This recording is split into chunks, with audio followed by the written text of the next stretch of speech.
welcome to episode 95 of Checkpoint Chat. Take intro two. Number 2. Yeah, Matty forgot to save, so It's my bad. luckily, we figured it out right at the beginning of the episode, so we just had to redo like the first 30 seconds. For those of you who don't know, hi, I'm Matthew. Oh, Well, yeah, what are you I'm gonna call me? Alessandro Barbosa. That's Matthew Figuera. Just for you guys to understand, so we're recording in Audacity, okay, and you can save your project before, like you have it as an ongoing project that is saved permanently in the background, whatever you want to call it. So we've recorded episodes in the past where we forget to save it, and then sometimes when we're done recording, you have to process the episode, whatever you want to call it, and then it can sometimes hang. Well, sometimes if you're like saving the project for the first time, like I don't know what happens, but like Audacity just hangs. Like even when you're editing audio, it just hangs. And so, we're like, yeah, it's not ideal. Put it that way. Yeah, so we're playing it safe, yeah. You know, we just want to make sure caught snagged it before the end at least. So yeah, exactly. Yeah. Rather that than I would cry if it just all the audio just gone. I would literally just huddle in a ball, fetal position in a corner, and just I know. Just cry, just a little bit, you know. Cry yourself to sleep. Yeah, cry a little bit more than the lockdown is making us cry right now. What are we, lockdown start of week 4 now? Yeah, I think it was Tracy who said yesterday, she's like, it's basically lockdown day 1 again because we were meant to come out yesterday. Yeah, now the extension begins. My favorite joke, it's like lockdown season 2. Yeah. It's like, where was the season break? We didn't have any. There was no mid-season finale. It was just straight into the next season. I cried. Well, the big question now, and I don't think it'll happen again, but would they extend it again? I doubt it. This time I don't think they will, yeah. I think what's going to happen, and what they discussed this week was it'll lift, but it will be in phases. So I think it will lift, and it will be like, cool, maybe restaurants can do deliveries or takeaways and stuff like that, but they still going to limit how many people in shops, and they're going to keep, they're probably going to keep malls closed, big gathering places closed. I think they'll just let smaller businesses start opening so that they don't like crumble. Yeah. But we had a meeting with work this week, and they don't expect they're like, don't expect to be back in the office on May 1st. In fact, if you're a client, expect probably the opposite. They're probably going to try to keep you at home as much as you can. Yeah, I think we'll be the same, to be honest, because it's not ideal to work from home, but we don't all have to be at the office. Exactly. So I think it'll also take us I don't know, I mean, I stand to be corrected, but I do think it'll take us a little while to get back into the office as well. We've been prepped until end of June to be working at home remotely, yeah. Are you enjoying it though? Do you miss being I don't out mind it. I'm getting a bit stir crazy, but that's more of the fact that I can't like go out. I think we spoke about it last week, just like simple things like going to the movies, or I mean mainly for me it's like seeing Shani. I haven't seen her in like a month now. So and that's been extended now, yeah, so that's shitty, but should have otherwise locked down together fun. Like working from home is fine. I love. I really like working from home. We were actually told, because we had like a big meeting with all the executives. The executives were basically addressing the whole company remotely. It was kind of weird. And they were like, we've actually seen productivity go up. So they're actually investigating methods to maybe see how working remotely can continue even after this stuff, because they see it as a benefit, really. That's so funny, because I mean, if you've looked into the trend of remote working, which has been around for a long time now, actually. I mean, I was writing, before I joined the Xbox team, I was writing articles about like, the benefits of working remotely and this and that, and it's been around for a while now, yeah. And now it's funny how your company's like, we've seen productivity's gone up. It's like, yeah.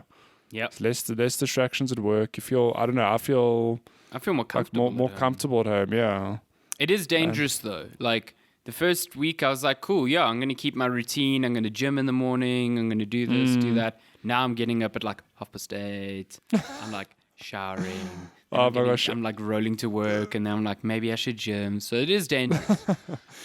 We have a meeting. So we only start work at 9:30, and we have a meeting at 9:30 just to like, plot out the day. What's everyone Just like working a on? stand-up, essentially. Yeah, just a stand up. And it's funny because like just because I don't have my commute time, I don't have to get in my car and drive somewhere. So like normally I would stream and I go to bed quite late, but I wake up quite late the next morning, so I only have to start work at 9:30. So I roll out of bed at like 9:15, leave at 9, and be at work at 9:30, whatever. Now I'm like, oh my god, I don't have to drive anywhere. I like roll out of bed at 9:25, 9, rock up at my laptop quickly, like, hello. Yeah, here. exactly. That's exactly what I do, because we have to be online at like 9:00. So I often just roll out of bed, log on to whatever Zoom and whatever, and then just like walk away and go make tea while I'm still in pajamas. And that's not good, probably. I should probably be dressed and shit by then. But you know what? These are weird times. Yeah, I'm one of those personas that I'm not getting dressed. Like, obviously, I'm still showering every day. I'm doing that. But you shower in the evenings, don't you? Yeah, so I'm like... I remember from E3 when it would be like 3 a.m, and it's like, cool, going to bed. You're like, got a shower, and I'm like, what? I do. I 3 a.m. The thing is, I can't shower in the morning and then go a whole day and then climb into bed that evening like dirty. The worst was I think the first and early E3 we did together. You were often the last one working, so it'd be like I'd be sleeping, then I'd wake up. And you'd be like in the shower, and I'd look at my clock, and I'd be like, "What the hell is going?" Yeah, it's like gotta wake up in 3 hours, and you're just showering right now. That's a week to power through, man. Yo, that is a hard week. Yeah, the combination of working late and jet lag, and then like getting maybe 3-4 hours of sleep a day. Yeah, you come back, you're just dead. Holy shit! Power. It's so intense. I think the most intense for you though was the Gamescom.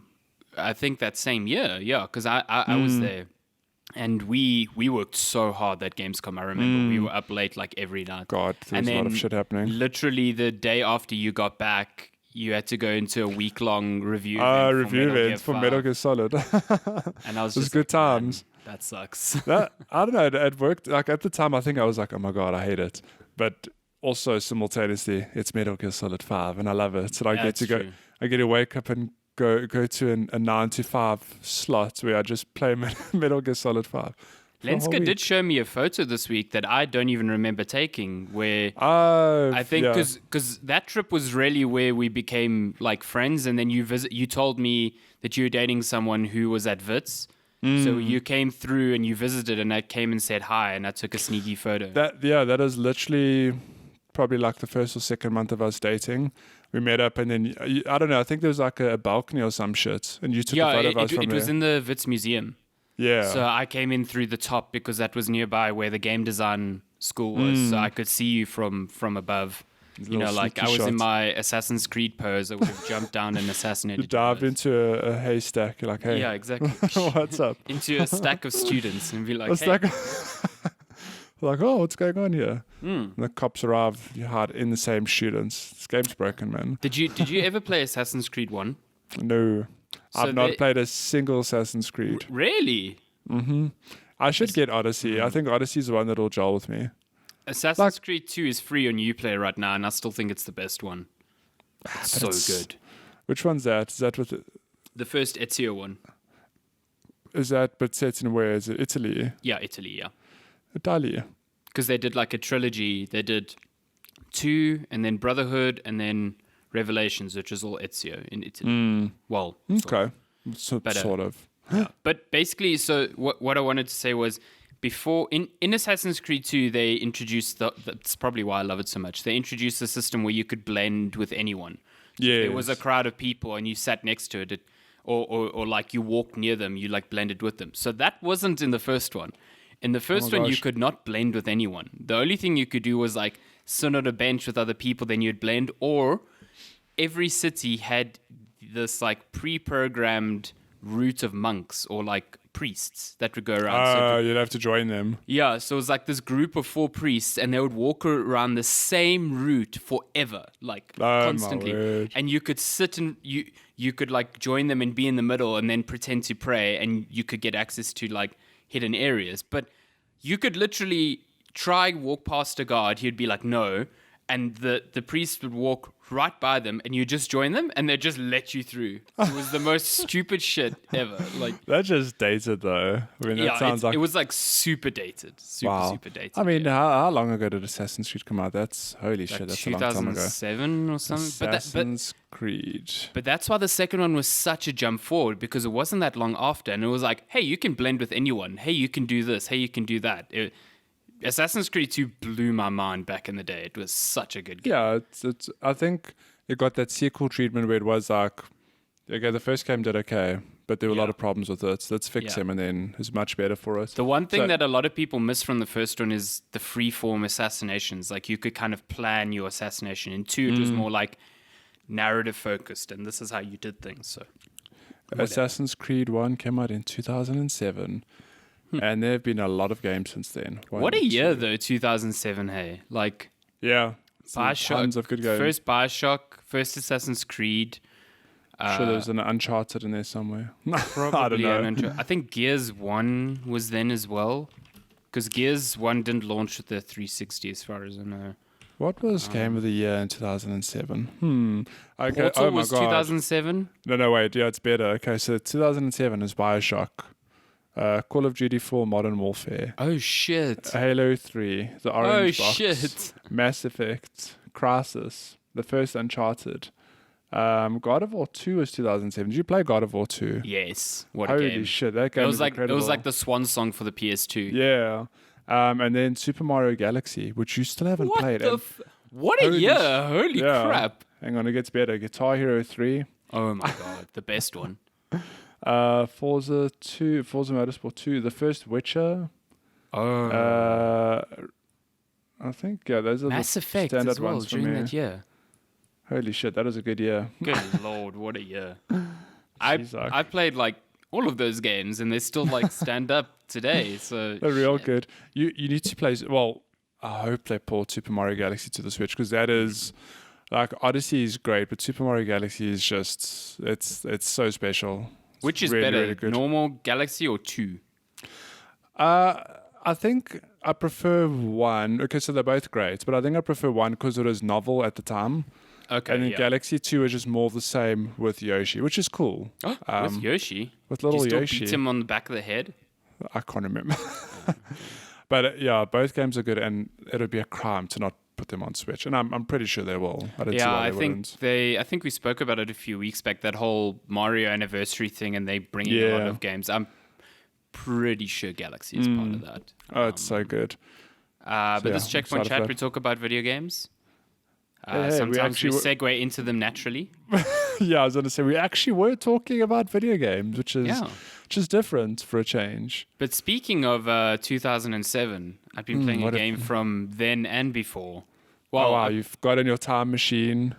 Yeah, basically, I went in my time machine. I played Bioshock for the first time again. No, I'm joking. Oh, wow. So last week was the long weekend, so I thought this weekend's the weekend. It's going to happen. And I sat down and I finished Half-Life 2 Episode 1, and then Episode 2. And, man, the feels. What are your play times, you reckon, on all of them? So like, if you had to guesstimate. Half-Life 2 was around like 13 hours, around about there, 13, 14 hours.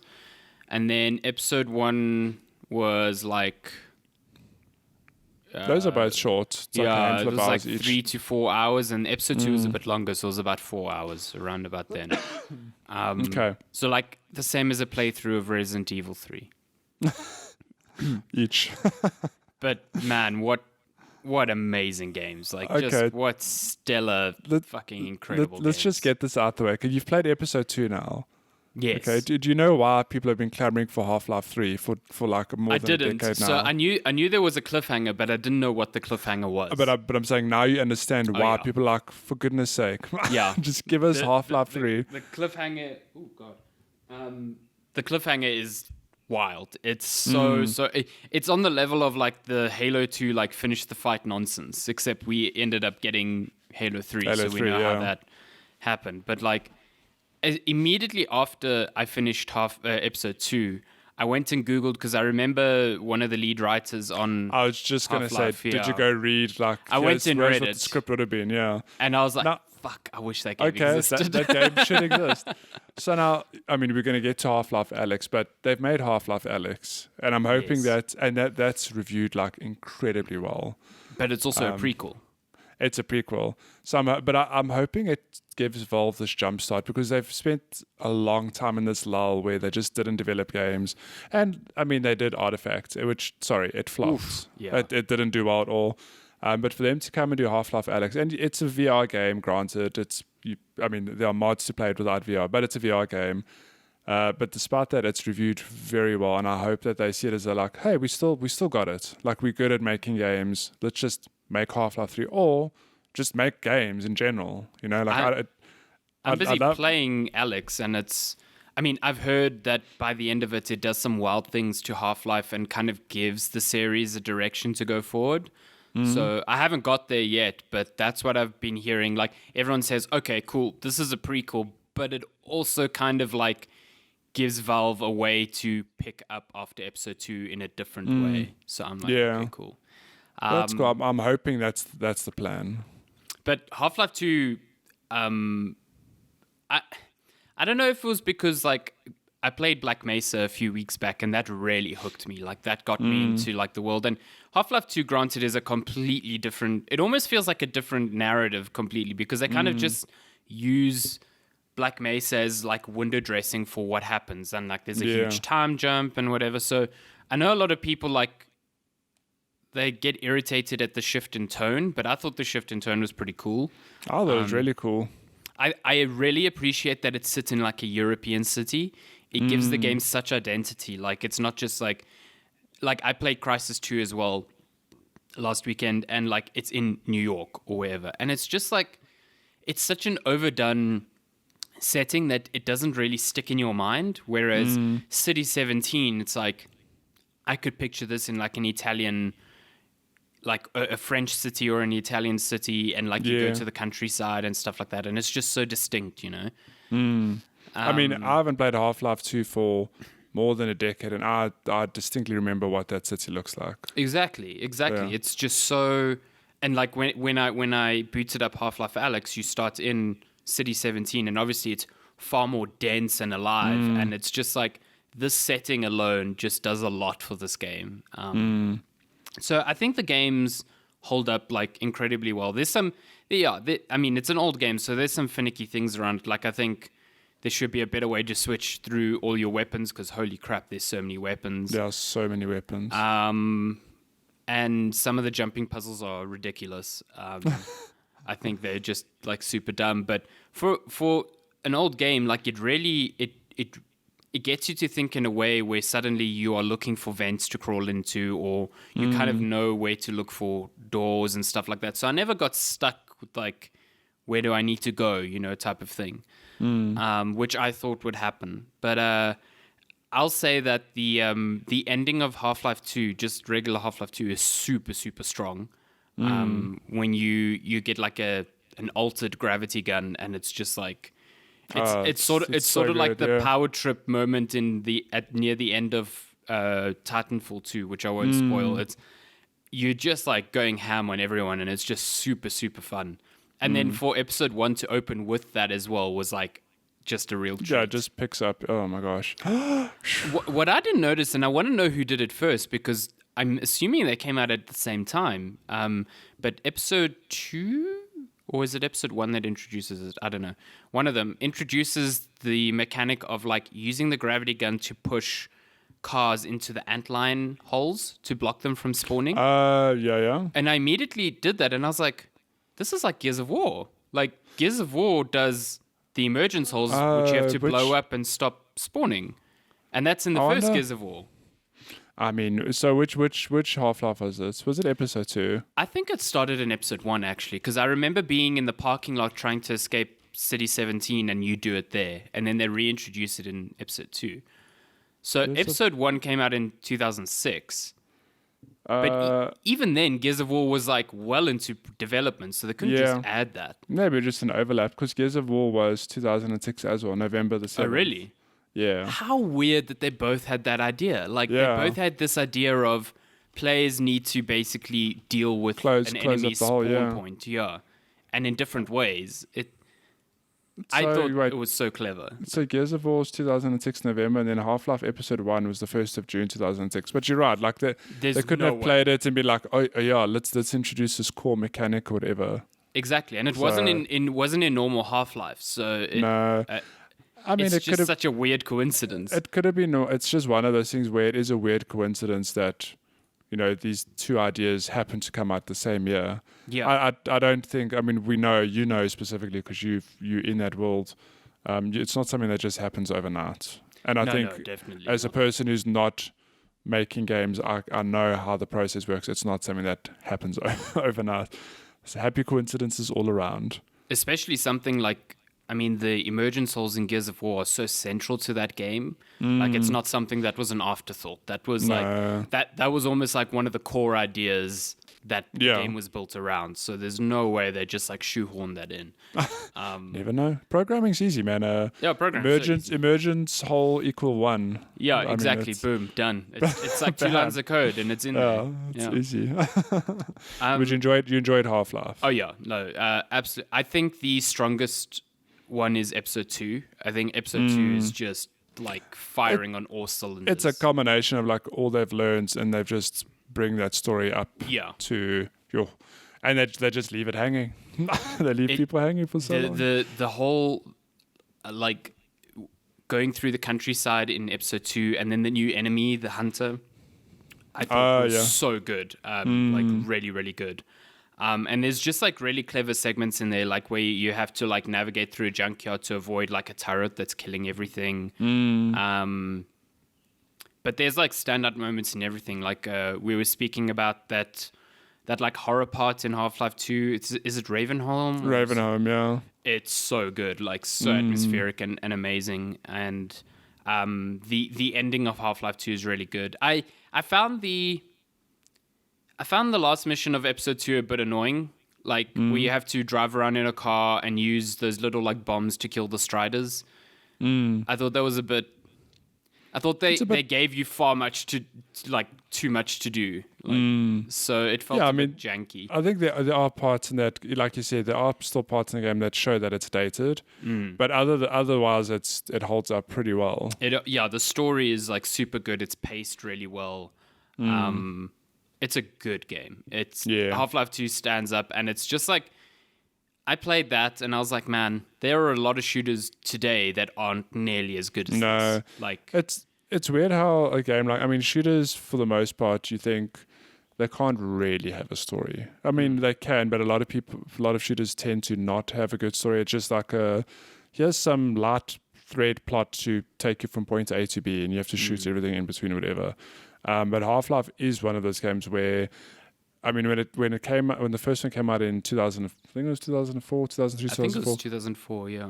That I mean, Half-Life 1 even showed that, hey, this is a shooter, but here's a world that it takes place in, and there's a story here. And then Half-Life 2 just really ramped it up, because it was like, I don't know if you want to call it the next gen of computing, whatever. At the time, there was some like leap in gaming, and that's like there was a gravity gun, there was physics. Yeah, the physics is a huge part of it. Yeah. So it just made you feel like you're part of that world, and they just dressed it up like you said, and it's got this whole European aesthetic, and they've just overlaid the story, and I don't like, even today it holds up, but at the time it was mind blowing. Like, yeah, I can't imagine how can this game exist, because there's nothing like it before. Like there's a reason it's so iconic, because it really was a standout title at the time. I really can't imagine playing this in 2004. Like my brain would have exploded. It would have exploded. Yeah. Even today, there's like, I'm solving some of the puzzles in such a freeform manner. Like I'm just using. It almost feels like I'm breaking the game, and it now. You know, I had the first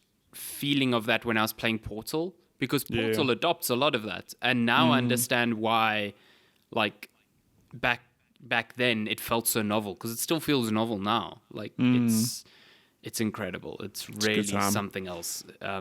I recommend people, if you somehow like me haven't played it in the year of our Lord 2020, they're super cheap on Steam, and they just, I mean, they'll run on pretty much anything now. Yeah. And that Source again, engine. they hold up well, like because it's got such a unique art direction. I think it looks really good still. I think that Source engine's incredible. Yeah. Like it looks good still. But like you said, it is more than likely because of the art style. It's so distinct. It holds up, yeah. And man, those guns still feel, again, like a lot of modern games don't get this right. Just like gun feel, like the Combine Assault Rifle feels amazing to use. But even sound wise, like it's like we said, I can still see what the game looks like despite not playing it. I know exactly what the weapons sound like as well. That SMG and the shotgun and the combine rifle, like I know exactly what they sound like. It's very distinct. They just feel so good. Even the rocket launcher, the fact that like how long did it take you to figure out that you can actually control the missile? Were you aiming? Oh yeah, so it took me a while to figure out how I should be controlling the missile. Like I should be doing weird patterns to try and avoid the little gunships shooting them down. But even that when you shoot the rocket and it just launches and it goes, and when it just flies, it hits, and you basically like it's almost like you're using a laser pointer to kind of like direct it. It's really fun. But even when it hits, there's like an impact. Even if you're far away, you can see like just the impact of it hitting something. Almost like you see the shock there, like the shockwave, whatever. It's great. Or it's really good. the impact difference from like it hitting a gunship to a Strider is like different, and it just you can tell that it's different. It's a good time. Good. So I've started. The whole point of this exercise was because to get to Alex. Yeah, to get to Alex, which I'm super glad that I didn't just jump into Alex, because like I don't think Alex would be resonating with me in the same way if I hadn't played the other Half-Lives. I don't think it's a prerequisite, but I definitely think it's worth it. Because you have background for, who Eli and Alex Vance are. It's the same. My same argument for God of War, where you can play it completely blind, but if you've played the original games, despite them being like thin on story or whatever criticism you want to throw in them, you have such a deep appreciation for Kratos because you're like, oh, this is that dude who did all these bad things, and now this is like him atoning for it to a degree, which you'll completely miss that if you've just never played the original games. I can't imagine some of the parts of God of War like hitting people if you don't know the background. They won't hit. They'll just completely miss. Half-Life Alex? Yeah, sorry about that. My internet died for a little bit. So yeah, Half-Life Alex.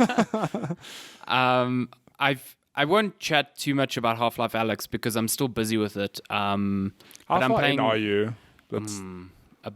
So it's the same length as a mainline Half-Life game. So I've seen people say it's about like 13, 14 hours. Shit, that's incredible. Yeah. So I've played around like 3 or 4 hours, so around about there. It's really good so far. It's more survival horror than like fast-paced shooter, because that to me makes more sense in a VR thing. Like you're not running around and spinning around, but I fought zombies and head crabs and combine soldiers and all sorts so far as Alex. I won't touch on story really, but just playing it in VR, Valve has solved so many things with like first person VR that I hope other games do. Like so you get gravity gloves as Alex, and basically what that allows you to do is yank objects around the world from afar straight to your hands.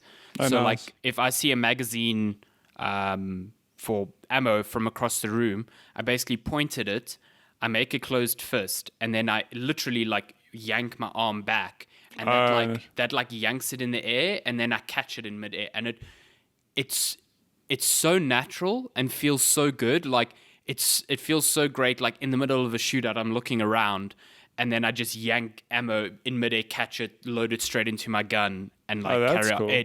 It feels or like I yank an exploding barrel into my hand and then throw it at an enemy and shoot it.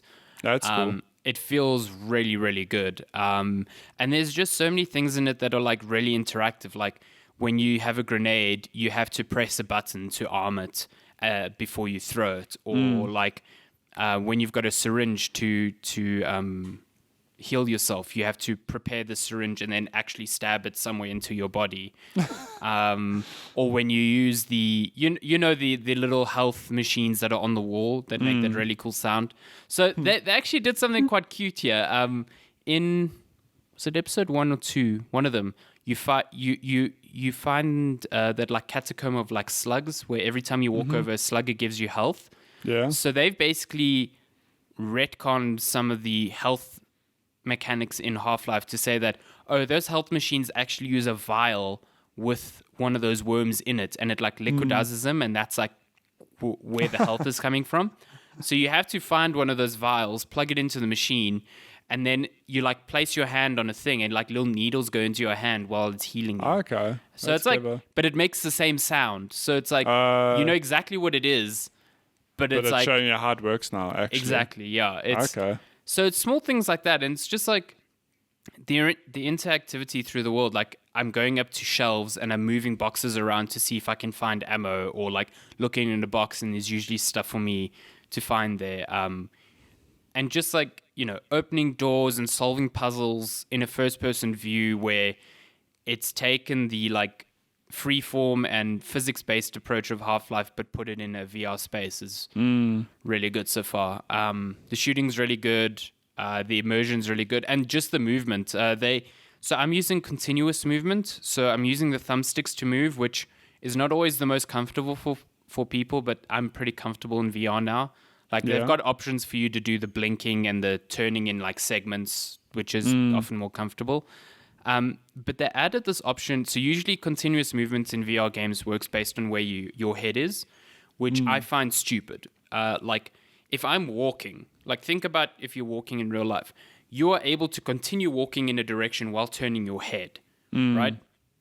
So when VR games base your direction based on your head, it's so dumb because it feels like you're in a Batman suit. It feels like you can't turn your neck because you're just you're just walking, yeah. Yeah. So Alex introduces, they still have that. They have so many movement options. It's like absurd. But they introduced a continuous mode where it uses the directions of your hand to like figure out where you're trying to move. So I can press forward on a thumbstick and still move forward because my hands are facing forward, but then turn my head independently and look around the You can environment. still look around. Yeah, that sounds cool. And that feels super, super good. And especially in shooting scenarios, it means that I can look around behind me to the side more effortlessly. It's not always about me having to face forward. So it's little things like that I think Valve gets really right with Alex. But I'm still busy with it, and VR is still a pain to set up. It still took me like 3 hours to get the Oculus Quest working correctly with my PC so that I could actually even stream Alex. And yeah, VR is still not easy. Using the Quest, eh? Yeah, so I'm using the Quest, and there's a way to use so you can plug it into your PC and then play Steam VR games. But then I found that was not working well, so I paid like $20 for this app that basically wirelessly streams my PC to the Quest, and I was like, this is never going to work because it's like... Oh, wow, yeah. But it ends up working way better than connected physically. So now I'm playing Half-Life Alex wirelessly. That's cool. And it's like really good. So although I did run... I'll tell you this much. A game crashing while you're in VR is not fun, like at all. So very often the game crashed when I was still trying to get it working with the cable. So what would happen was you realize that the view that you're seeing is just like an actual like 2D plane, and that would just freeze. And then whenever I looked around, I was in this like endless abyss of blackness. And it was You're just, like, ah! yeah, it's horrible. It's not fun at all. And I just shit. yanked the thing off. And it's also like, it makes you sick because suddenly you're turning your head, and while you're turning your head, what your eyes are seeing suddenly just freezes and stops in place. And your brain is just like, what the hell is going on? I think, yeah, it's been a long time since I used VR, but I don't know if I'll ever get over that feeling of how it fools your brain so well. It's you'll be like, I know I'm standing on a solid floor, whatever, and like I'm in my living room, but whatever's happening, whatever your eyes are seeing, your brain's like, no, this is what you do. You're like, no, listen. You have this weird like disagreement. It's like, no, I'm steady. Your brain's like, no, I'm going to make you fall over now. And that's Like, why why? the frame rate's so important in VR, because like if there's just a little bit of stutter, it's like your eyes are trying to fool your brain, and your brain just does not dig that at all. So what should the frame rate be? Should it be higher, as high as Always possible? high, yeah. Like Okay. the Quest is on the low end of the spectrum, but even that's like, I think it's 75 frames per eye, and the index goes up to like 144, because the more frames, the smoother it feels. So You need it high frame rate. Yeah. sounds so nerdy. If you had to jump into a time machine and go to young Alessandro or young Matty, be like, yeah, I've got VR at 75 frames per hour. It's wild, Per son. yeah, You're gonna be like, basically wow. 1600p resolution per Oh my eyeball. gosh, Yeah. surely like, wow, I'm still running on like 30 FPS, man. What's going on? But there's so many like comfort options in the game, because like you said, the movement that's like independent of what you're doing is sort of weird. So when you think about like the barnacles, like Barnacles. there's a setting for you to take damage without them like yanking you up, because some people might Oh my word, yeah. not dig the whole movement of like, I'm being yanked up and I'm not moving. Yeah. Shit, that's weird. But there's moments I've had where I've fallen, and even in first person games, like I'm playing Half-Life 2 and I fall, and like I don't know if I've got like slight vertigo or something, but when I fall a long distance in a video game, I get like a pit in my stomach and it feels horrible. I get that sometimes also, but some games just make it feel like it's happening. Other games, awful. sometimes you'll just jump down and, like, if I think of Apex, I suppose, is a good middle ground, because sometimes you just jump off a high distance. You're like, oh, okay. Yeah. But there was actually one time in Doom Eternal where I just fell down. I was like, holy shit! Like you it just, felt. you just like feel your stomach Yeah. rotting in itself. It's so Lord. thankfully there's not much of that in VR, because Jesus Christ, like I think Oh my I'd gosh, you'll die. literally fall over. But yeah, Alex is a good time so far. So yeah, I'm glad. that's my Half-Life hour. Half-Life, yeah. Look, Half-Life's a great franchise, and I've said it many times. I sincerely hope that this is a sign of the, like, I hope it's an eye opener for them. Like, hey, people really enjoyed this. Please just make more Half-Life games. Like, I think I'm not alone in wishing that we have a Half-Life Portal crossover game somewhere, even if it's like we've spoken about. Imagine a co-op game where one person plays Gordon and the other person plays Shell, or Gordon just happens to stumble onto a portal gun. Like, there are so many ways that could play around in this universe. So, Like I didn't realize Half-Life actually alluded to that connection before Portal did. yeah, I had it's no idea. I insane. just heard that name and I was like, wait, what? Like, You're like, oh shit, yeah. Interesting. Yeah, they've got a lot of stuff to play around with. But yeah, I'm glad you're enjoying that. It's good. What have you been playing? I have been just playing the absolute best games, living my best life. So still living that good Animal Crossing life, playing an hour here and there every day. You helped me with my turnips. I got a good turnip price this week. Hot 400, what is it, like 400 and something? 70 something, yeah. Shit. We just, took advantage of that turnip Made it market. We made it rain. I loved your message to Lensk. Like, here's your money, make it rain.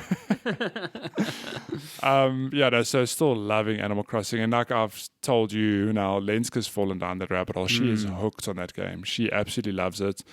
And it's cool because, like, I'm glad that I found a game that gels with her.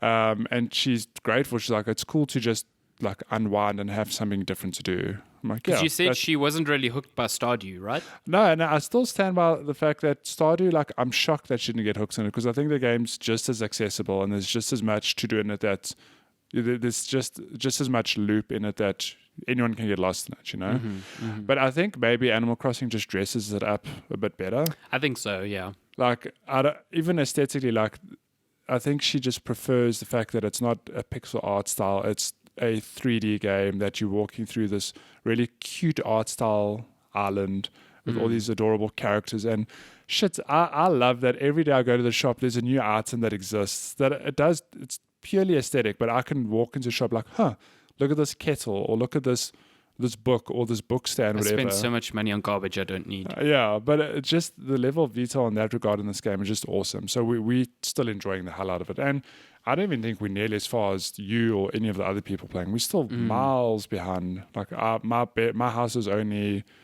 like just now 3 bedrooms, and I've only just had people arrive on my island. Like I've only just set up the other tents for other people. So I'm like way behind to where others are. But that's interesting because you approaching it at a different pace to me. I think because I I think set up rooms for other people before I even got a second room in my house. So you can do it whichever way. I think I spent more time just farming up money at one stage. Fishing. I was just like arsing around, doing some stuff, not really worrying about paying off my home loan, whatever. But now I have the money, that turn-up market.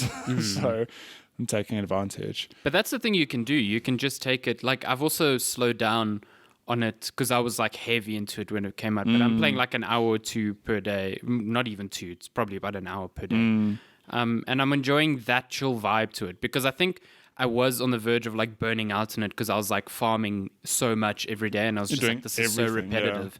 Yeah. And I see a lot of people are hitting that wall now where they feel like they're just doing the same things. But I also think this is where it settles into, it's like you check in every day, you do a little bit of this, and then you check out. Like that's I mean, what it and is. it also depends what you want from the game because I can imagine you'll hit a wall of I've done everything now. Yeah. But then it is a thing of like, okay, I've got 50 hours from this game, 80 hours from this game. Let me put it down for a bit, and I'll come back. Maybe I don't know. There's a seasonal event, like not eggs, hopefully. But God, I'm so happy that event is done.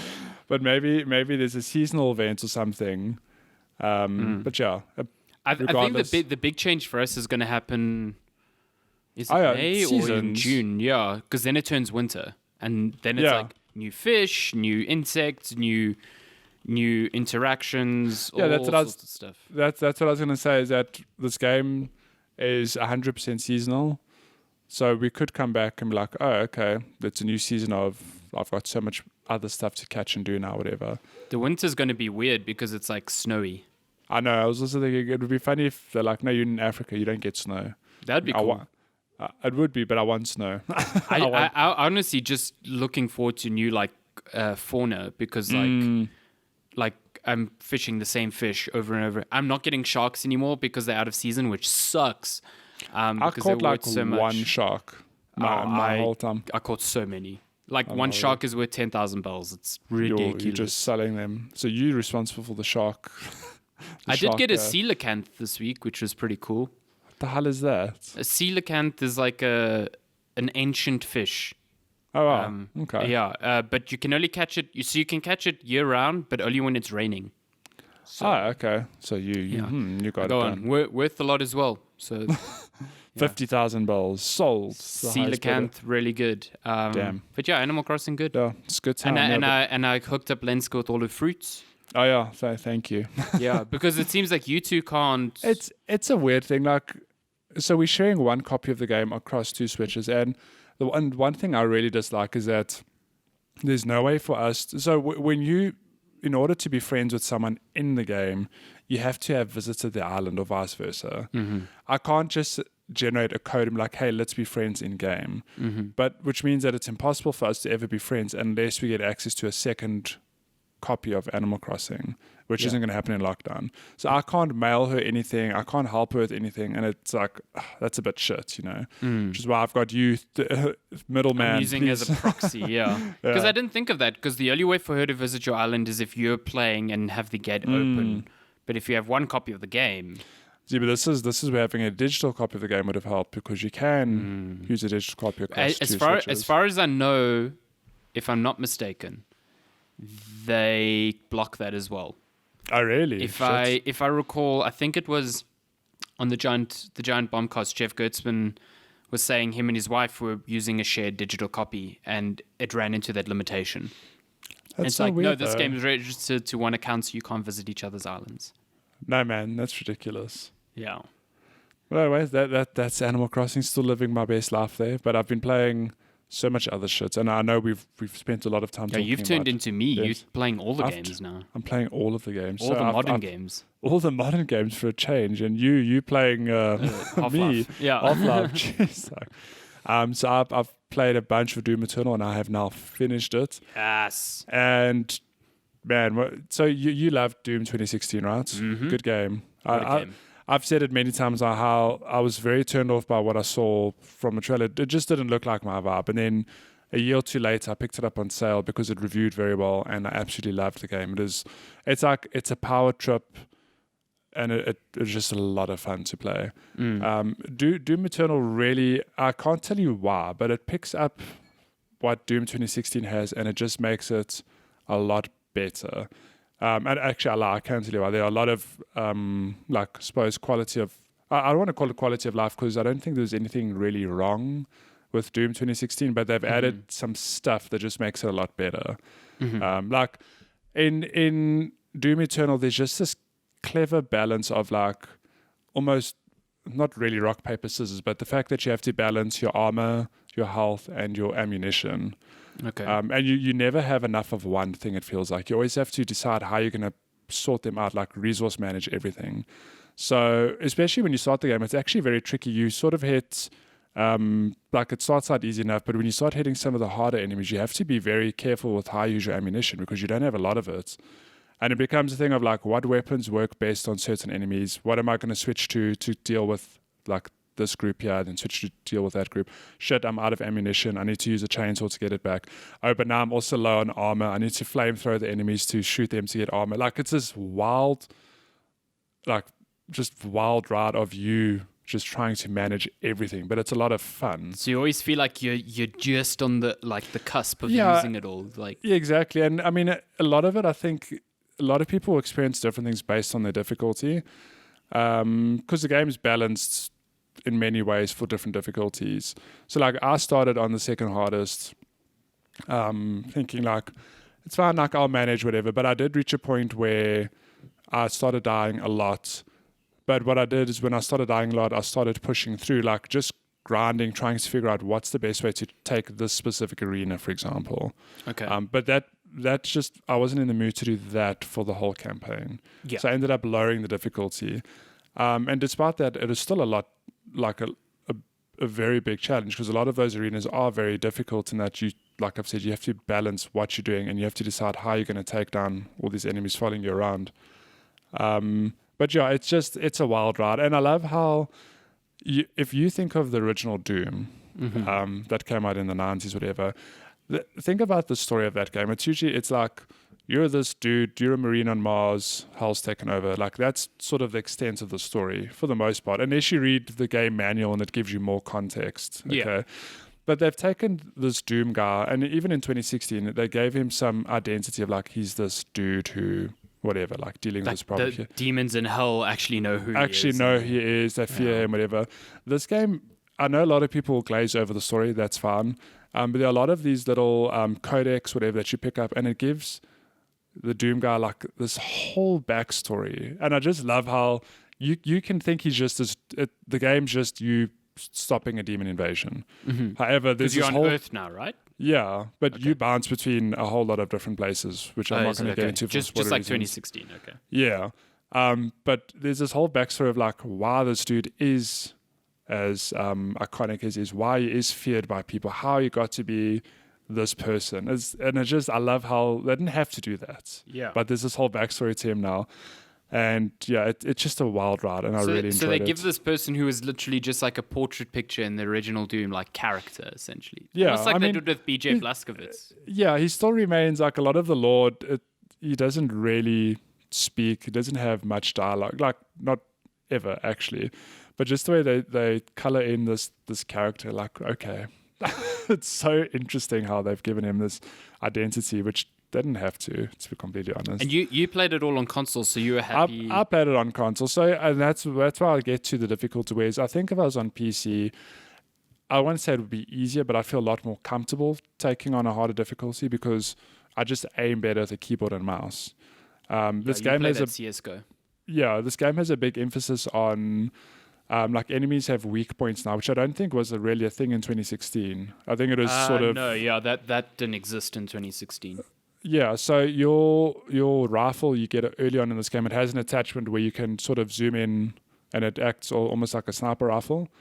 Ooh. You need to use that weapon specifically as an example to target weak points. So you know those enemies that fly, for example, they've got the shoulder rockets. Oh, I can't remember what they're called now.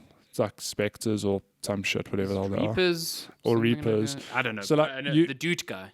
Yeah, that guy. The DOOT guy. So that, for example, you have to use your rifle. You can shoot off each shoulder rocket. There are others where they have weapons. You have to shoot them off with this rifle. And that, it's possible on console, but I'm just a lot more comfortable on PC. And I think I'd have a much easier time getting around. So you reckon if you played on PC, you'd be able to manage it on a higher difficulty, probably? I mean, it would still be very difficult, but I'd have a lot less struggle. I believe I would hit a wall a lot less. But all that being said, like I said, I lowered the difficulty, and it still felt very challenging and balanced. Like I was having many a power trip, but it was still some fights I just made it through. Like, oh, okay, like I balanced this out perfectly, whatever. Yeah, and the game is surprisingly long. Like, is it? It took me, I'm thumb sucking, but it must have been 14, 15 hours. Damn. I mean, last weekend was a long weekend, and I told Lance, I'm like, I know I'm pretty much at the end of this game. Like, I'm just going to take an hour to finish it. And 4 hours later, I finished it. But it just, and not in a bad way, it just kept going on and on. I was like, okay, this is cool, you know? But yeah, if you messed around with the multiplayer at all? I haven't tried multiplayer yet, no. Okay. But I believe it's basically you Doom guy against some other it's people like who an are playing asymmetric demons. thing. Yeah, I think one player is a demon and there's like 3 Doom guys or something like that. No, I think it's the other way around. Is it the other way around? It's one Doom guy and like 2 or 3 demons. That would make more sense, yeah. Since when do you need 3 Doom guys for 1 demon, please? Yeah, I mean, what? So if you enjoyed Doom 2016, like all I can tell you is that they've taken that game and they've just expanded on it, and it's a wild ride. It's a lot of fun. Oh, like one last thing. The shotgun has a grapple hook, which wasn't in Doom 2016. Yes. And I can't tell you how much fun it is to just zip between enemies. You literally grapple to them, you pull towards them, and you just fire off your shotgun like in their face. It's very satisfying. Is it the super shotgun that has it's a super shotgun, hook? yeah. Okay, cool. Yeah. So it's a good time. My favorite weapon. The one criticism I will have, and I don't know why they did it, is so shooting everything really good, but for some reason they've I don't know, in Doom 2016 there was a double jump, right? Or am I mistaken? I feel like they introduced the movement. I think there is a double jump. Yeah. Was there a dash button? No, that's no. New. Okay, so they've introduced a dash ability, which helps to understand why they've introduced it. It makes complete sense to help you, dodge enemy fire or just zip around the arena you're in, whatever. But they've used it to also introduce platforming sections, which is fun, except I feel like they overstay their welcome, and sometimes they're just completely unnecessary. It's like, it just doesn't make sense to me to have this whole thing of the game's about movement. You like dancing your way through all these enemies, and then you're done, and then you need to get to the next area, and now you like, where do I go? Okay. Oh, I need to like climb this wall and then dash over there and then hook onto that wall, and it's like, it just breaks the momentum a little bit. And in some instances of the game, I was like, I don't actually know where to go, and it's a bit frustrating. It's like, and I have checked with one of my colleagues who's also playing the game. There's one part in the game where what do you call it? Like, what's the game term when you're leading players on? Like, is it flag post or signpost? You're signposting. Yeah, you're like signposting. Yeah. There's one map you start on. You run along a pathway, and it like leads you over a cliff, and you see another cliff, and there's a wall you have to get to, and you try to dash it. It's too far, but they're showing you like that's where you need to go, and you're like, but how do I get there? And only after a good 5-10 minutes, like, oh, I need to like jump to this one launch pad that's like on the bottom of the map somewhere that you have to really look for, and it's just weird. Like, it doesn't sit with the game. It's like, it feels like against the grain of what it's trying to do. Yeah, like I understand why they don't introduce it, because you've got these movements abilities, but it doesn't work with Doom. Like there are moments where it's fine, but there are times I'm like, I just wish I could just run to the next area. Or amazing whatever. that I played a game in 2004 and you're playing one in 2020 and they both have the same problem. Yeah, Stupid when platforming. you mentioned it earlier, I was thinking I need to bring it up in Doom, because it's just there, but it doesn't need to be there. Like you're a shooter, it's fine, just be a shooter. You don't need to introduce these weird platforming bits. Yeah, I think there's ways, like, not to go back into Half-Life for too much, but like Half-Life has its downtime moments without platforming, and those are fine. Like to vary up the pace. You don't need to introduce platforming puzzles, I don't think. Yeah. Unless they're fucking incredible. Like. Yeah, I mean, that's debatable. Yeah, exactly. But overall, Doom Eternal, it's like if you, here's the way I can say it. If you didn't play Doom 2016 and you don't know, I'd say play that game first, because it's a lot cheaper now. It's cheaper and it's still so good. And it's really good. So if, like, I've got another colleague who's never played it. I've recommended it for a long time. He's playing it now. He's like, this game is incredible. Yeah, it's like, yes, damn good. Now you need to play Doom Eternal. So if you enjoyed that remake, like Doom Eternal's that, but more. That's the only way I can start it. It's bigger and better and louder and shit. It's like it's chasing a line of cocaine with another line of cocaine. With 3 lines of cocaine. Oh, Jesus. Yeah, it's fun. Doom Guy can't do cocaine. He's got a helmet on. What I love about Doom Guy, he's got this armor so Doom Guy can also fall from any height. He just lands, whatever. It's so good. I love it. There's like no issue. But when I try to contextualize, like, how is this human surviving all this onslaught? So like, oh, he's got the armor, but you look at the armor, it's like he's got like armor on his arm, and then you can still see his like muscles. I'm like, but he's got exposed skin. Like, nah. Yeah, he'll fine. die. He's a superhuman. I think there's like a sort of like how there's an unofficial timeline in the Zelda universe. There's this unofficial connection between BJ and, like, apparently Doom Guy is the offspring of BJ Blazkowicz. Oh wow, imagine. Yeah, but I'm excited to see when you play Doom Eternal, because some of those logs, you're like, it's completely unnecessary, and some people will just glaze over it, but I loved it. I was like, look at this backstory that they've put on this shooter. Imagine they make a third one and the last boss is like Mecha Hitler. He's like, I'm back. I'm back. BJ couldn't stop me, for real. Yeah, exactly. Like a cyber demon morphed with Mecha Hitler. Shit. So yeah, Doom Eternal, and I know we've like completely overextended our time on talking about games, but let me just continue. Let me briefly tell you about Final Fantasy VII Remake. Your latest love. Holy shit. So I can completely understand if people listening to me go, yeah, but you loved the original, you just... How dare you, fanboy. You're looking at it, you're a fanboy, you're looking at it through your rose-tinted glasses, whatever.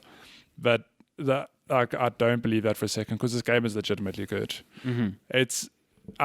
there are moments, there are many times I'm playing it, I'm just honestly floored by the fact that this game exists and it's as good as it is. Like, they've really looked after this game and they've remade it very well. They've paid so much attention to like every tiny little aspect of this game, and it's incredible.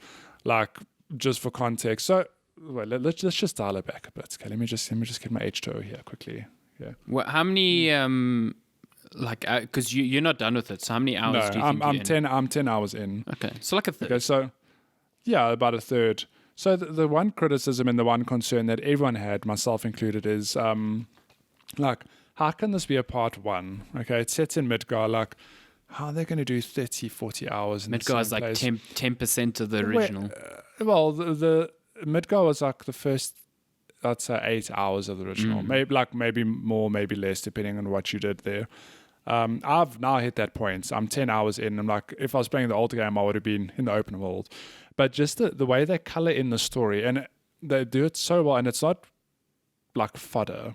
It feels like everything's meaningful, and they're giving all these characters such like, how would I explain it? They're just giving them more depth, I guess. Like, if you've played the original, right? Do you remember Jesse, Biggs, and Wedge? I remember them from the beginning bombing run. Exactly. That's sort of the extent of their role in that game. You see them in the bombing run, like they're with you on this mission, and then an hour later you're doing another, like an hour or two later you're doing another reactor bombing, and like that's more or less how the extent of how you interact with them is like 1 or 2 lines of dialogue, whatever. Yeah. I'm now 10 hours into the game, and I've only just done that second bombing. Run. And just think about that. Okay, so like an hour or two into the original, you would have done it. I'm 10 hours in, I've only just done it. Because the original is like you do the bombing run, you meet Aerith, you get back to the hideout, you do the second bombing run. You do the second one. Okay, now they've colored in all of that with other side stuff, but it's been meaningful stuff to the point where Jesse, Biggs, and Wedge are these fully fledged characters, and I love all of them. Like they are so good. Like they've got such personality, and they're given more meaning. And it's not just them. Like every character in this game, Barrett and Tifa included, they're given like there's more agency to them early on in the game. Whereas I suppose in the original, it takes time for you to figure out like, oh, this is where these people are coming from. What's going on? It's just incredible the level of detail to that extent in the story of how they've expanded it. But it's not like it really isn't padding. Like maybe some of the side quests I've done are like fetch questy, and it's maybe not necessary. But the key story beats are like, I can't stress enough. It's phenomenal, and it just gets me excited to think about this. Takes place in Midgar, okay, and they've done this service to this city. But what are they going to do with Cosmo Canyon, with the Golden Saucer, with the open world, like all these other places that don't exist yet? I know it sucks. Okay, we only have part 1, but part 1's really good. But when they get to all these other parts of the game, how they're going to interpret it and show it on a modern platform, and that's what gets me really excited, because I'm loving the hell out of this game as it is. Like to me, it's like not perfect, but almost perfect as it is. But I know they've got this whole story to tell still, and I'm really excited to keep playing it. It's really interesting because at first I thought the whole idea of them not putting part 1 on the box was kind of like, okay, no question, it is a way to trick people who are unaware, like, oh, this is more than just a part 1. But from what I've been hearing, it's almost like a Final Fantasy 13 thing, where you had Final Fantasy 13, and now you're going to have Remake 7.2 or Remake 7.3. It's going to be a trilogy of games, and that doesn't feel episodic to me. It's just like these are just sequels. No, the thing is, the problem is that we know what Final Fantasy 7 is because it exists. Okay? But if we were to play, if you're a newcomer, you've never played Final Fantasy, and you played this game for the first time, I don't think you'd be none the wiser. You'd be like, shit, this game's incredible. Like, I don't know the ending, okay, so I don't know what happens, but I imagine that they've done it in a way that it's contained.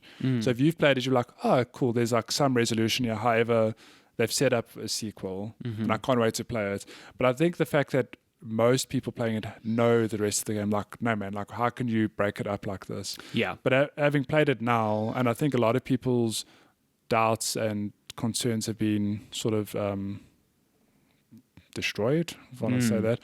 Because the game's really good. Like, I can't stress enough the amount of love and detail that's gone into this game. And my discourse I've seen is that maybe it's my echo chamber, I don't know, but I feel like there are very few people criticizing the game. Yeah, I haven't seen many people saying, like some people have small critiques here and there, but the general consensus is that it's really good. That's the thing. Like, there's some critique, but the general consensus is like, they really did a good job. And let's just remember, this is Final Fantasy VII, the game that introduced a lot of people, myself included, to this franchise and JRPGs. To polygons. There are a lot of people who will find anything to moan about. And it feels like they've done such a good job that there's very little to moan about. I've even seen people who played it at E3 last year and came away going, ooh, I do not know about this. Like, a lot of them saying, yeah, I was wrong. This game's fucking phenomenal. But even, so I know there was a preview event that happened a month or two ago where I think journalists got to play like 3 or 4 chapters of the game. Yeah. And it wasn't like the first 4. It was bits and pieces like chapter 1 and 3 and 7 and like whatever it was. And their concerns were that those chapters were more or less, it was like the opening mission and then the next bombing run that we've mentioned. And they're worried like, is the game all going to look like this? You know, it's all these... It's the same sort of dungeon to a degree, but not really. But it kind of looks the same, and it's not. Like what's really cool is that in the first game you go to 7th Heaven, which is like the hideout of Avalanche. You spend very little time there. There's like no time spent there. Whereas now that little city is like its own little hub now, and it's dense. Like I mentioned last week, the original Final Fantasy, there's like a handful of characters with one line each, whatever. And my criticism of Final Fantasy 15 as well is like, you're in these big cities and there's like 3 people on the streets. It doesn't feel like a city. This Final Fantasy 7, they've like stuffed as many people as they can into the city, and they all have like their own unique dialogue that changes as the story progresses. Like they're all saying different things, and it feels like I'm in Midgar, I'm in the slums, I'm on the upper plate, like whatever. a living city that the original couldn't give you. They like it's just. And I keep going on like a broken record, but the amounts of detail, you can't believe that they've sat and done all of this. Could like explain why it took so long as well. It took long, and I do wonder like. It took them a long time to make this game, and like I get why, because it feels good and it looks good. But like, what is the gap going to be between sequels? Like, if it's 2-3 years, like I don't mind honestly, but they can't leave it too long because like maybe we only round up the game in 2030.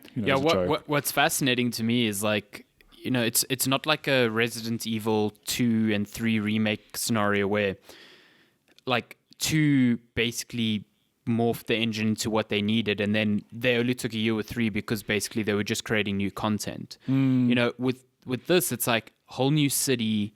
There's no reused stuff really, but then I think the big wrinkle is like, oh, is it cross-generational now? Like, do they update the engine to make use of all this new processing power in the new consoles? Because that introduces a lot of complexity. So I don't know. I don't know what it's going to be. I don't know what they do. I need to sit and look at the key beats of the original game, but in my head, I honestly see this as more than 3 games. And I don't know why. I see it as 4 games. That's interesting because I've seen people on Twitter saying, oh, I could see this being 2 games. No, it definitely cannot be 2 games. Just think about it. Like after Midgar, there's so much shit that happens. Like there's way too much shit that happens. I almost see it being like, obviously I need to sit and like look at the plot points, but I really think it might be 4 games. More than likely 3, but I wouldn't be surprised if they do 4. I would put money on 3. I would put money on 3. 4 seems a bit too much. It seems a bit too much, 3 is always a good number for a trilogy. Yeah. But let's see. It's a good time. You got to play it, man. It's like I gotta get to it. You've played Crisis Core, right? Oh yeah. What a game. Okay, you love Crisis Core. The best Final Fantasy ever. This is okay, but imagine you're playing Zack, you're one person, you've got your dodge, your guard, you're using materia, and you've got your attack. This is that, but it's so much more. You've got your party, and there's so much more color and depth to it. And the one thing, because I started replaying Crisis Core last year when I was doing the long journey to E3, and I forgot, like, that game's still really good, but shit, I forgot that whenever you get into combat, you sit through entering combat mode and then exiting combat mode. I was like, this is terrible. This is so annoying. It's amazing. It's amazing how over the years they've improved that, because even Final Fantasy 13, which was on PS3, was the thing of you see the enemies, but you run up to them and it still like has a mini loading screen, to get you into combat. Yeah. Final Fantasy 15, I think, was more seamless in that you run in and it sort of just starts. Yeah, definitely. And Final Fantasy VII Remake it's like Crisis Core minus the entering combat. You see an enemy, run up to them, the fight just starts. There's no like delay or anything. It's really cool. So yeah, good time. I can't wait to play more. It's incredible. And again, I don't think part of my praise is because I have a history with that game. It's part of my childhood. To expect you to ignore that is silly, because that's part of why this remake even exists. It's because people revere the original so much. So I don't think that counts as like a con, put it that way. No, but I do sit back and think, what would it be like playing this as someone who has no reverence for the series? And I do think that people are still going to be blown away, because I do think so. I do think so. So yeah, it's a good time. Should get to video game releases, which we actually have some this week as opposed to last week, which had literally. Oh boy, I'm ready.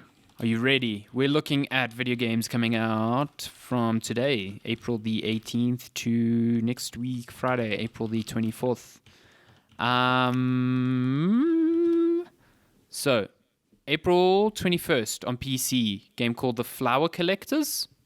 The Flower Collectors. I don't know what that is. The Flower Collectors. It sounds like something that could be like a murder mystery thriller, just with like one of those like offbeat names, you know what I mean?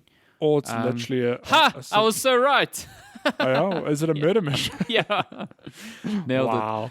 it. So this is from Steam. Barcelona, 1977. An ex-cop in a wheelchair witnesses a murder and teams up with a young, ambitious journalist to bring the truth to light. With camera, binoculars, and transmitter in hand, uncover the town's secrets from your balcony in this soul-searching detective mystery. Fucking nailed it. God damn. It actually looks really cool. It's got a really nice art style to it. What's the hell? called Wait, again? the flower collectors. Wait, okay. everyone's a cat. I must play this game. Everyone's cat people. The flower collectors. This is interesting. Ready. Okay. This sounds like that movie with Shia LaBeouf, Disturbia, but a game. I know. This looks really cool, actually. Oh my god, people are legitimately cats. That is so weird. But it's such a cool art style. Yeah, art style's cool. Damn. Okay. Yeah. Okay. So that's something that wasn't on my radar, now is. So that looks cool. April 23rd, which is special because it's my birthday. Happy birthday. Well, for next week. April 23rd. Yeah. Cloudpunk coming to PC on April 23rd. Then there's a slew of releases on April 24th. So that's Friday. So this kind of bleeds in with news, but this week we got a surprise announcement of a new XCOM called XCOM Chimera Squad, which is a spin-off, so to speak. We'll chat a bit more about it in news, but that's out on April 24th on PC, so it's like out very soon. But just to jump ahead quickly on that, Gears Tactics comes out on April 28th. So Isn't it a weird coincidence that out of nowhere XCOM's like, hey, we've got a new game, and it's coming out 4 days before Gears Tactics, before like potential competition? It's so funny. Speaking of which, you can preload it now. So if you've got Games Pass on PC, you can preload Gears Tactics because it's only on PC for now. So I've already preloaded. I'm super excited. Trials of Mana coming to PC, PS4, and Switch April 24th. This is a Square Enix RPG that I've just never played. An old one, yeah. I've never played it either. I've heard good things about Trials of Mana, so it might be your shit, for sure. Good lord. Here's a name for a game: Naruto Shippuden Ultimate Ninja Storm 4 Road to Boruto. That's one game. Remake. Switch. It's 3 games. April 24th. Oh, wow, okay. I don't know. Naruto. I just know the Naruto run. That's all I know. I think that game does exist already. It's just coming to Switch now. Yeah. And then the last one, and probably the bigger one for the week, Predator Hunting Grounds, PC and PS4. That's a asymmetric multiplayer thing. Have you played it at all? No, there was that beta weekend, and then I just never got the time to get to it. But I mean, it's made by the same people who did the Friday the 13th game, which was like fun and janky, I heard. This one looks like it could be cool, and I've heard decent things about it. I've heard, some people have said some good stuff about it. So. I'm curious. Speaking of asymmetrical, we still need to try out the Resident Evil Resistance. Yeah. I saw, again, this, I guess we can kick off news, but they're basically adding a new mastermind character in May, and it's going to be Nikolai from Resident Evil 3. So, oh, really? Yeah, that's cool. interesting. So, and I think they're adding Joel the Survivor, if I'm not mistaken. Yes, in May as well. So, yeah, it seems like people are enjoying that mode far more than I expected them to. So that's cool. The other thing.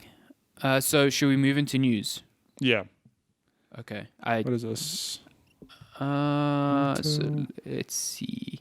So there was a couple of things in news today news this week that caught my eye. The biggest one was this report from Bloomberg around the PlayStation 5.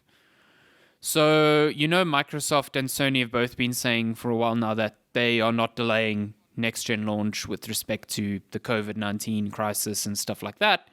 But this week we got our first indication of why they are so adamant in saying that. And it's mainly because, they are waiting for each other to kind of make a move. So basically, this Bloomberg report says that Sony is encountering a higher price than expected to manufacture the PS5, and that developers are expecting a price anywhere between $500 to $550, which is interesting because everyone thought, PS5 $400, it'll be so cheap. Series X $500 because it's more powerful. Now they're looking like they will be the same price. Good Lord. So the company is only planning to make 5 to 6 million units by March 2021. Now that's roughly 2 million units fewer than the 7.5 million PS4 sold at launch. Oh boy. So already in the first 4 months, they are only producing 2 million less than the PS4. And Going to be on the back foot a bit. apparently Sony would, well, I don't know if they'd like to delay it, but they said that if Microsoft does not delay it, the PS5 will not be delayed, even if it means launching with much less stock. Less stock, yeah. That's interesting. I think it's a difficult time to be either of them. Like, I wouldn't want to be the decision makers at either of those businesses, because like with Corona having its knock-on effects, shit, I don't know. Is it the right thing to launch with 5 to 6 million consoles? Or should they delay? Like, I don't know. Will it even launch? I'm still of the opinion that both will be delayed. I also think I'm waiting for one of them to go, it's not happening this year, and the other to go, you get one of two scenarios. You either go like Sony saying we're delaying, and Microsoft going, cool, this is our time, we're gonna like fucking go all out here, or they both just like stay in step and stay, we could still launch, but we know that it won't be the best launch, and then it will be regional, and then you run into all sorts of other issues. So yeah, I feel like they're having a bit of a Mexican standoff where they've got guns pointed at each other, and the one's like, no, you don't launch. The one's like, no, you don't launch. They're just waiting, first. yeah. And the one's like, okay, we're not going to launch this. And the one's like, cool. I feel like Sony's on the end where it's suffering a bit more, because the expectation for them is so different to what the Series X is. It's way higher, yeah. But it's also like the Series X came out guns blazing, being like, this is a powerful console. So everyone expected it to be more expensive, but like there was this expectation for the PS5 to be a lot cheaper, and now that's not panning out, everyone's going, wait, but why? What's going on? Yeah. So I don't know. I think Microsoft's going to surprise a lot of people next gen, especially with services like Game Pass, which Sony just does not have. Oh my god! I mean, just yesterday I was on Game Pass on PC because I was preloading Gears 5, and I found like 3 other games that I was like, oh shit, this is on here. I haven't played this. I'll download this. Like, Game Pass is so good. Shadow of War, the Shadow of Mordor sequel. Is that on PC as well? Because I recently rewatched the Lord of the Rings movies, because I haven't watched them in like half a decade, and got me thinking about that game again. So yeah. And then Ori, I downloaded Ori. I was like, I should probably get that. Yeah, you got to play that game. I don't even know if I ever spoke about me finishing that game, but I think you did last week. Yeah, did I last week? Okay. Yeah. Good times. Good what a game. Play that game. But yeah, so that's a report from Bloomberg about PS5. What else? So XCOM Chimera Squad got revealed, like surprise revealed. Basically, it's a spin-off that takes place after XCOM 2. Spoilers for XCOM 2, you win. And then humans and aliens are like, so essentially you're forced to live together, and you're trying to rebuild society with that.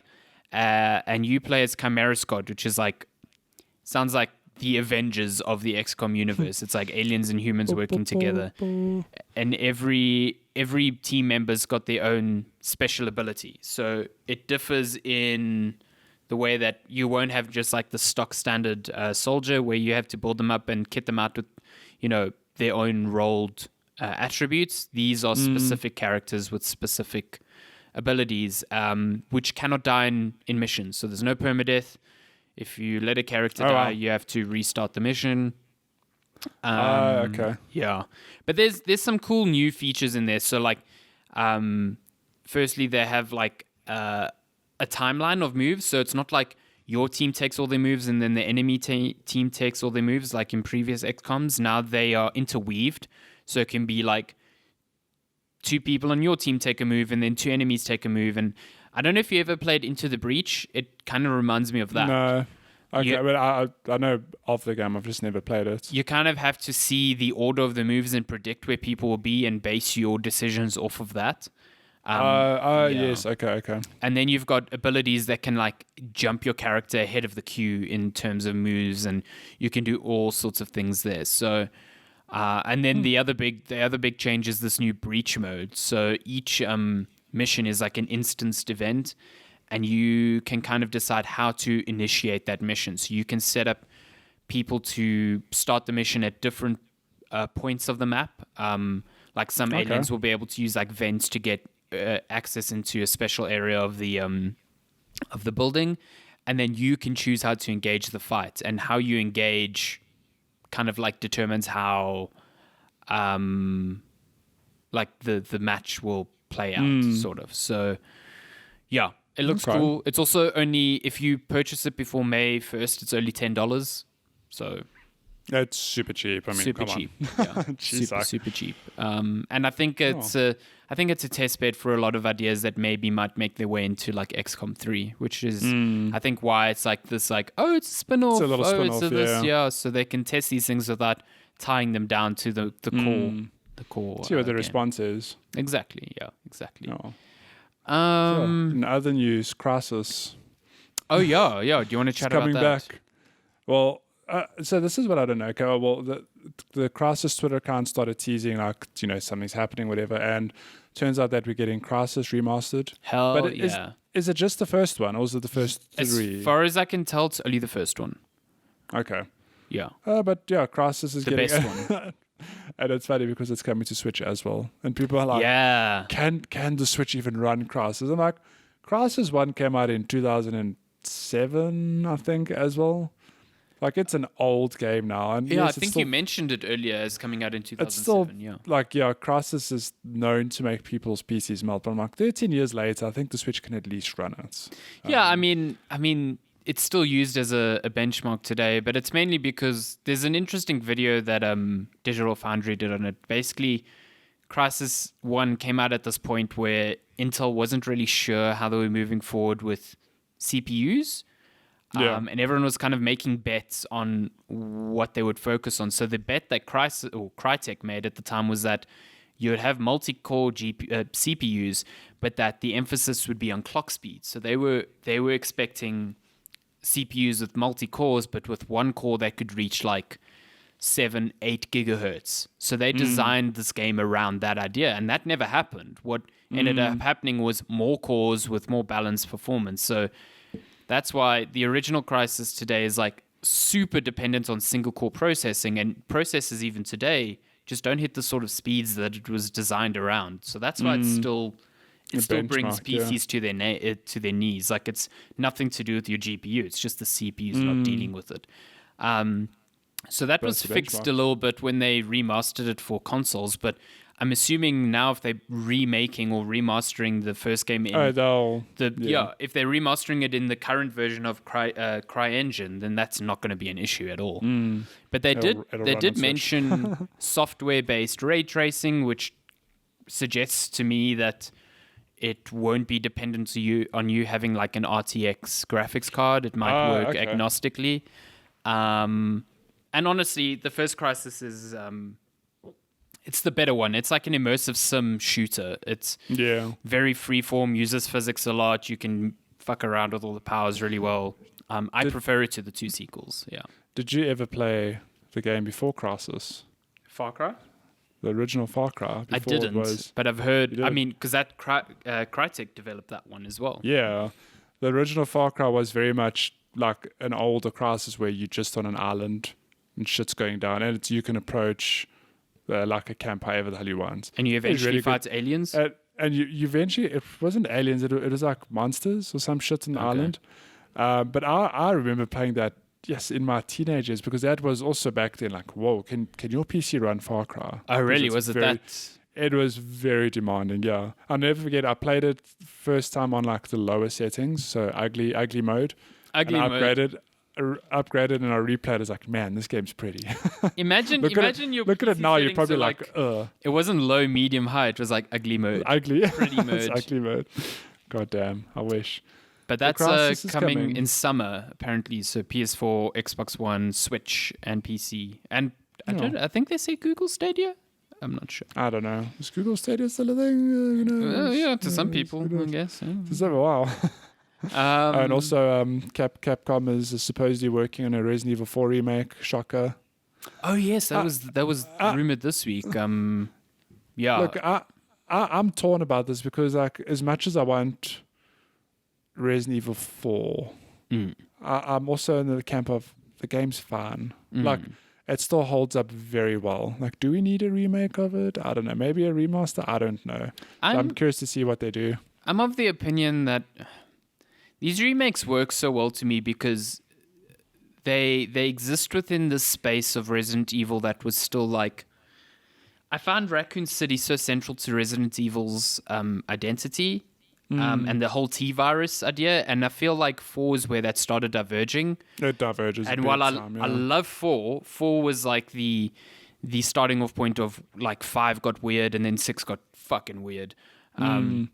Like, I wish they would just stick to more like, you know, they could combine Resident Evil 0 and Resident Evil 1 into a remake, or do Code Veronica, and that's still within this like frame of Raccoon City and stuff. So I don't know. People are clamoring for... Well, Code Veronica is not in Raccoon City, but it's it's not. Yeah, you're right. It's that same sort of... It still ties into the mansion and stuff. Yeah. But look, I still stand by... A lot of people say Resident Evil 1's been remade. It doesn't... And the remake's good. Like, it still holds up very well. They should remake it. But just imagine an over-the-shoulder remake. Oh, my God. In the mansion. God. People criticize Resident Evil 3 for being too actiony. Like, the best middle ground is, okay, let's go back to Resident Evil 1. It's Resident Evil 2, but more terrifying because it's in the mansion. It's way scarier, yeah. It'd be awesome, I think. But yeah, I don't think it's off the cards. That's apparently coming out in 2021, because in 2020 they're doing Resident Evil 8 or Village. Wait, that's this year. 2021 Resident Evil 8, 2022 is Resident Evil 4. My bad. I got my years mixed up. Good Lord. So many Resident Evils. Yeah, annualized Resident Evil. What a time to be alive. So that that was rumored. What else? There was something else this week that I'm forgetting about. Minecraft RTX is in beta. So if you've got a... Oh, I thought it was in beta already. No, it came out... Well, it wasn't closed, but it's now an open beta. So if you've got an RTX card and a Windows 10 version of Minecraft, which is on Games Pass, you can download the RTX package and fuck around with that, and it's beautiful. I should try that. It is absolutely beautiful. It really is like, this is what RTX could be. I've seen videos, but I haven't actually played Minecraft RTX. I just want to look at it because like I don't particularly like playing Minecraft. It's just not my thing. But yeah, it's a good time. What else? There was something here. Oh yeah, Cyberpunk 2077 Xbox Series X got leaked way before it was meant to. Yeah, it was leaked, and then it's funny because I sent you... They're like teasing it, yeah. I work on the Xbox account, but I don't know everything that goes on at Xbox. Did you leak it, Matty? It wasn't me. But I do know that one of my colleagues like, oh my word, go look at xbox.com, and you go to it, and there's this whole campaign teaser of like, come back in 4 days. But like not even an hour later, it's like, oh no, it's just a Cyberpunk Xbox Series X. I can tell you, if I was on the team that worked on that campaign and it was leaked, I would be pissed. Yeah, because it's such a long lot campaign. Of work. Yeah. I mean, think about that website alone. How do you set that up to just have like this takeover, whatever? Oh my word, I would be so upset. Yeah. But basically, it's a limited edition console that's coming out in June, which is strange. Which is very weird. Yeah, strange. But I guess they don't want to launch a console 2 months before new consoles, so that makes sense. But anyway, the controller is really nice. It's like this black cross white with like red accents. I think it looks kind of nice. It's really hot. I think the console itself also looks pretty neat. It's got like a blue and that like cyberpunk yellow, and apparently it's got parts of it that glow in the dark and stuff like that. So that's cool. It's very extra. It's like if you really want people to fucking know that you love cyberpunk, but that's the one to It's not subtle like your Metal Gear Solid one, I think, which is just like a metallic coloring. Yeah. That looks really nice though. But yeah, I think if you don't have an Xbox, if you don't have an Xbox One X, you see, I was about to say Series X. This is confusing. It's very confusing. If you don't have that, I think it's still like a really solid console, and you can play Cyberpunk on it, and yeah, you'll be happy. Yeah, it's a good time. No, think that's mostly it. That's mostly the news. Fallout 76 got its Wastelanders update, so there's finally human NPCs. And I'm boy. busy playing that now and not having a good time. Yeah, that game's still bad. Like, human NPCs aren't going to fix that game. I'm sorry. Like, it adds something to it, but it's still a bad game. Anyway. Star Wars Episode 1 Racers coming to PS4 and Switch in June. How excited are you? I like that game a lot, but man, when I looked at what they are calling a remaster, that game still looks like ass. It's still, like, it looks like it wasn't it came remastered. out how long ago? But, like, even my memory doesn't remember it being that bad. Yeah, Jesus. I'm just like, that does not look remastered at all. But anyway. It's ugly. Void Bastards, the Xbox and PC exclusive that came out last year, is coming to Switch and PS4 next month. Yes. Or is it next month or June? I can't. That game is really good. That game is, it's a roguelike first-person shooter. Yeah. With a comic book style thing. It's super good. Yeah, I really like it a lot. That's it. Oh, Ubisoft is working on a senior citizens esports movie, which is super strange. What? A senior citizen esports? Yeah, movie? like a movie about an esports team that is made up of boomers. There's a team called OK Boomers. It should be. If it's not, it should be. OK Boomers, my word. But yeah, that's happening. Good Lord. I think that's it. I think that's news, yeah, because the moment you start talking about a boomer esports team, like, okay, we've hit the bottom of the barrel. Yeah. Let's move on. Questions. If you want to send us questions, you can email us at checkpointchat. checkpointchatpodcast@gmail.com. Email. At checkpointchat on Twitter and Instagram and TikTok and Facebook. I don't think you can message on TikTok, but you should go to TikTok. Try. Yeah. I think we got lots of emails. I saw one from earlier this week from Bester Bash. Did you send an email as well? Yeah. Oh, there we go. Okay. Yeah. You see, I have to remind you because you miss questions and we get shouted at. Oh boy. It's also because we share an inbox, so if I read it, then it doesn't come up as read. It just disappears. Yeah. Okay. So let's start with Instagram. Actually, let's start with his first email. Okay. So Bester says, I'm going to forget my questions when the Instagram polls show up. So here we are. See? I found myself binging Final Fantasy VII streams, playing the original on Switch, streaming the OST while working, and I'm watching a cutscene collection on YouTube. Am I addicted yet? And should I include my address for you to send me a PS4 when you're done with the game? But in real talk, outside of gameplay, how have you enjoyed the characters in the new remake? Personally, I absolutely love the updates to Barrett in terms of his personality, the amount he talks, and his attitude in general. And lastly, if you had to ship Aerith, Jessie, or Tifa, can't say I'm attracted to anime girls in general, but the story has me with all the feels for all these three characters. So I can't really talk about Barrett because I haven't played the game, but if I had to ship between Aerith, Jessie, or Tifa, it's Aerith all the way. Is it I love Aerith. Oh, man. Man, when you play Crisis Core, you fall in love with Aerith. But see, here's the thing. In the remake, Jessie specifically, like, they've given her... Jessie is horny AF. She is horny AF, but they've given her some context into her backstory, which has nothing to do with her being thirsty. But she's so thirsty. But you have a deeper appreciation for her as a character, because in the first one she really was like, you can't even call her a side character because she barely features. She's a, I don't know what you would call someone lower than a side character, a B tier, C tier character. See, but I'm not going to answer because I've only really got to know Jessie and Tifa from what I've played. And only just last night did I meet Aerith. I'm in the church now, and that's where I left off. Wait, I thought you meet Aerith after the first bombing run.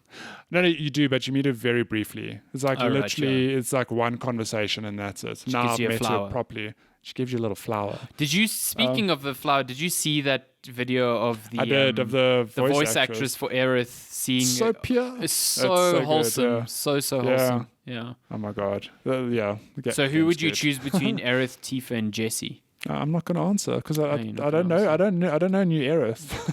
And we spoke a lot about Final Fantasy VII Remake already, but your character progression, like how it colors in the side characters. Barrett is in that same camp of you have a deep appreciation for him and what he's trying to do. Like, he really is just this dude who's looking out for the planet, and although he's like over the top sometimes. You understand he's just being very passionate and he just wants to save the planet. Because, like, in the original game, he's got his daughter Marlene. Okay. Yes, yeah. But it feels like she's mentioned a lot more in this game. And you have one or two moments where, like, there's one part of the story where you're busy running through a reactor and then the Barrett says something like completely cheesy, whatever. And then Tifa's like, oh, hey, isn't that from the book you've been reading to Marlene? He's like, yeah, it's my favorite. Oh, it's cute. Like, there's little moments like that you just don't get in the original. Like, this dude's a father. I'm kind of glad to hear that, because in the demo, the original bombing run, I was like, wow, this guy's way too overwritten. Like, he's maybe, but I don't know. Like, I appreciate what they've done with him. Okay. Like, I understand why he's doing what he does, because he's got a daughter and he's trying to look out for the planet as a whole. He's basically a climate change. He's a climate change activist. Eco-terrorist. Okay, so that's from. I wanted to say, have you watched Breaking Bad? Yes. Do you recognize the voice of Wedge?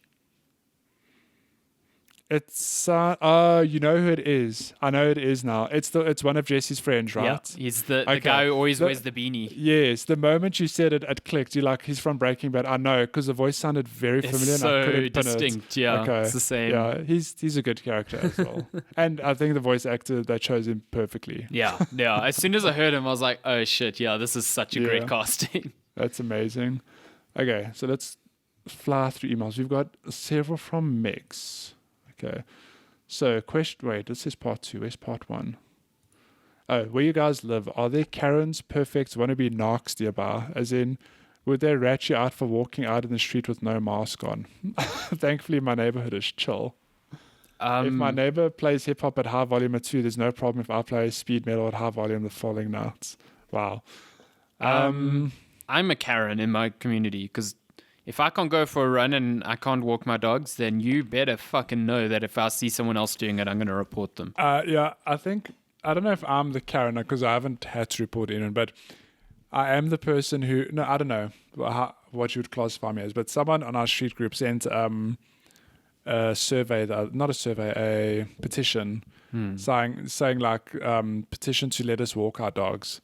I was like, that is the most Karen petition you can ever send. And I'm like, I'm not Karen in this instance.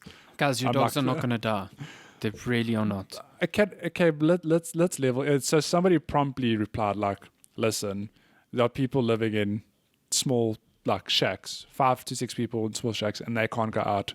Why should you and your dog go out? Like, come on, like have some. Like people are living in especially like where you and I live. We have, houses with gardens and stuff like that. It's not an apartment. No, but that's what makes me so mad is that some people are just completely out of touch with the reality. It's like, I'm fortunate that I live in a cottage on the property of my in-laws, but there's plenty space. Like I can run here, it's tedious running loose, but I can do it. Okay, I can do it. Our dogs, and it's funny because we don't have to walk the dogs, because the moment we run, they run after us and they get their energy out. They have a great time.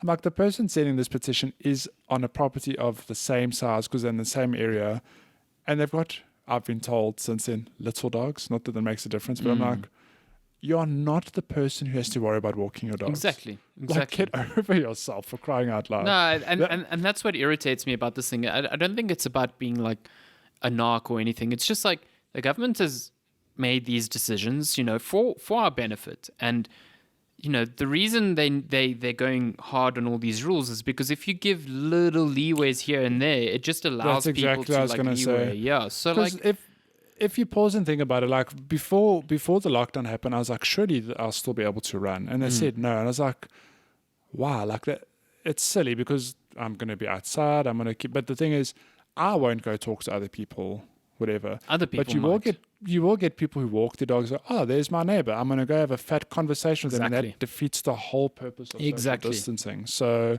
there's a reason they have to be hard ass about that. Yeah, and I just think, like, it's not going to kill you. Like, if we were in Europe and everyone lived in apartments and everyone had a dog in an apartment, sure, that's fucking hard. That's a different story. That's hard not getting out, especially like when you yourself can't like take a moment and go walk in a garden or something like that. Like, I feel very fortunate to have that.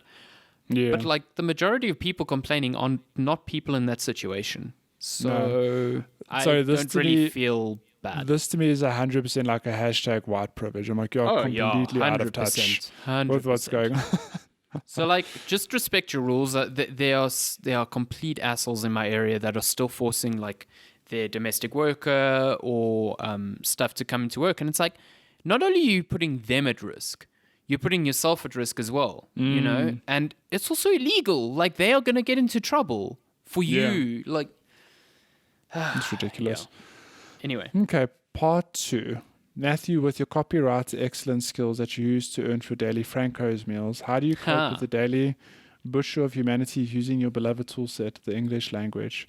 For example, how do you fare on slang or abbreviation of things such as brekkie for breakfast or popo for the police? I love popo. Then there are the messages. Does your mind go into Word autocorrect mode to fix all the mistakes in the message with red pen comments on the side about why the correction is done, etc.?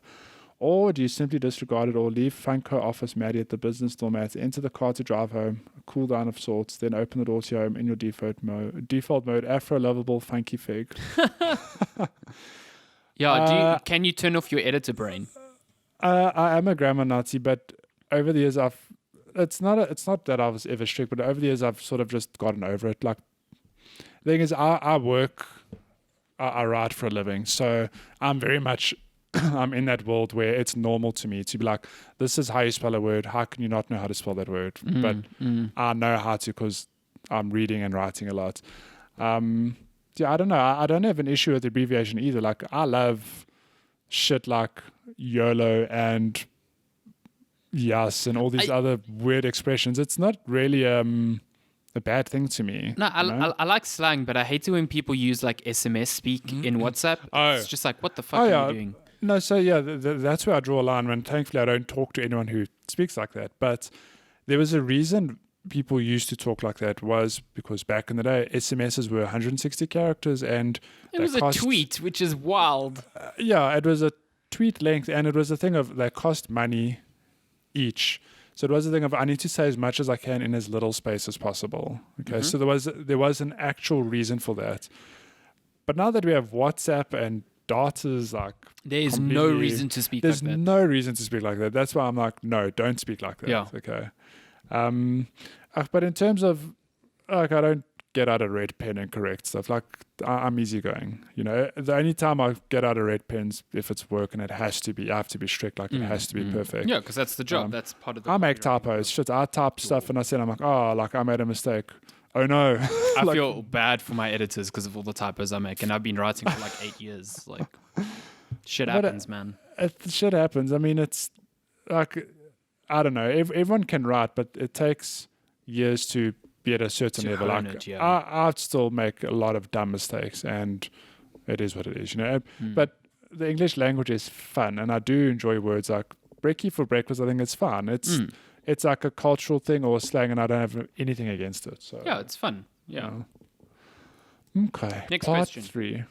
Alessandro, how are you coping with the cold and lack of Cali edit slang for California, Matthew? What?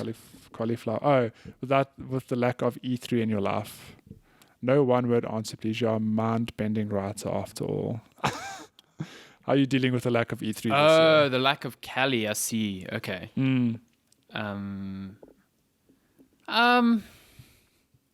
Like, I'm sad I'm not going. I'm sad I'm not going, not because the show's not happening. Like, I love E3. It's a lot of work, but I love going. It just feels special to go. The main thing that I'm missing is not being able to see all the GameSpot people I work with this year, because for the past two or 3 years, I've seen them on like an annual basis, and that's always fun. It's like a cool hangout, and like it's very different from talking to like my editors on Slack or something like that. Yeah. So I'm gonna miss that, and I hate Los Angeles a lot, but I do like the 1 week of American food. It's ridiculous, and I enjoy it. So yeah, I'm gonna miss it, but I think it's so interesting. Like, I'm so curious to see how everyone works around not having an E3 this year. And now that was in the news. We missed that. No Gamescom as well. So I'm curious and interested to see that perspective. And I hope put it this way, I don't hope E3 goes away forever. I know a lot of people say that it will. I hope it doesn't because I enjoy attending it. It feels cool. So I hope it's back next year, and I hope it's not garbage because last year when I went, it already felt a bit not super great. So empty, yeah. I love the press conferences. That shit I miss because that is It's like hype central. But, yeah, we're talking about at the office that E3's, like I agreed, probably will go away, and I don't know when or if it'll come back. But it's just something awesome. Like if I step back and I think from a PR point of view, it makes sense for everyone to have their own separate things at different times of the year because then you get all the attention. But as a consumer, there's nothing more exciting than the week of E3 when you know there's all these new announcements. Yeah. Just waiting to be dropped. It's so exciting. Like I still recall being in high school and knowing E3 was happening, and like every day it was just videos and videos and videos and just like pouring over all this content. And it's like, it feels special to me because it's like, hey, in 2007, 2008, I was following E3 on GameSpot, and now 10 years later, I'm at E3 covering it for GameSpot. It's just wild. Like, it's a cool thing for me in a personal capacity. So, yeah. God damn. Okay, next question. Sausages, regular sausages, not Russians or anything else, just sausages, red or smoked, and why? I don't eat sausages. Can I tell you, I'm also not a big fan of sausage. Oh, I don't eat pork, you not, yeah. I'm not a big fan of sausages in general. Like, I'm not wild about Russians or whatever, but there is one that gets me excited, and that's in Porto. I had, I don't know exactly what it is. There's one restaurant. So, you know, Porto is famous for their francesinhas. Yeah. That's where it comes from. So every second restaurant has their version of a francesinha. The Portuguese bunny chow.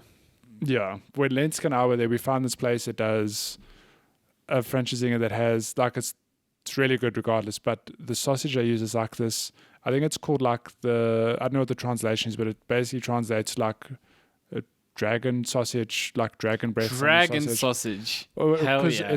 It's got like a bite to it. It's like it's like spicy.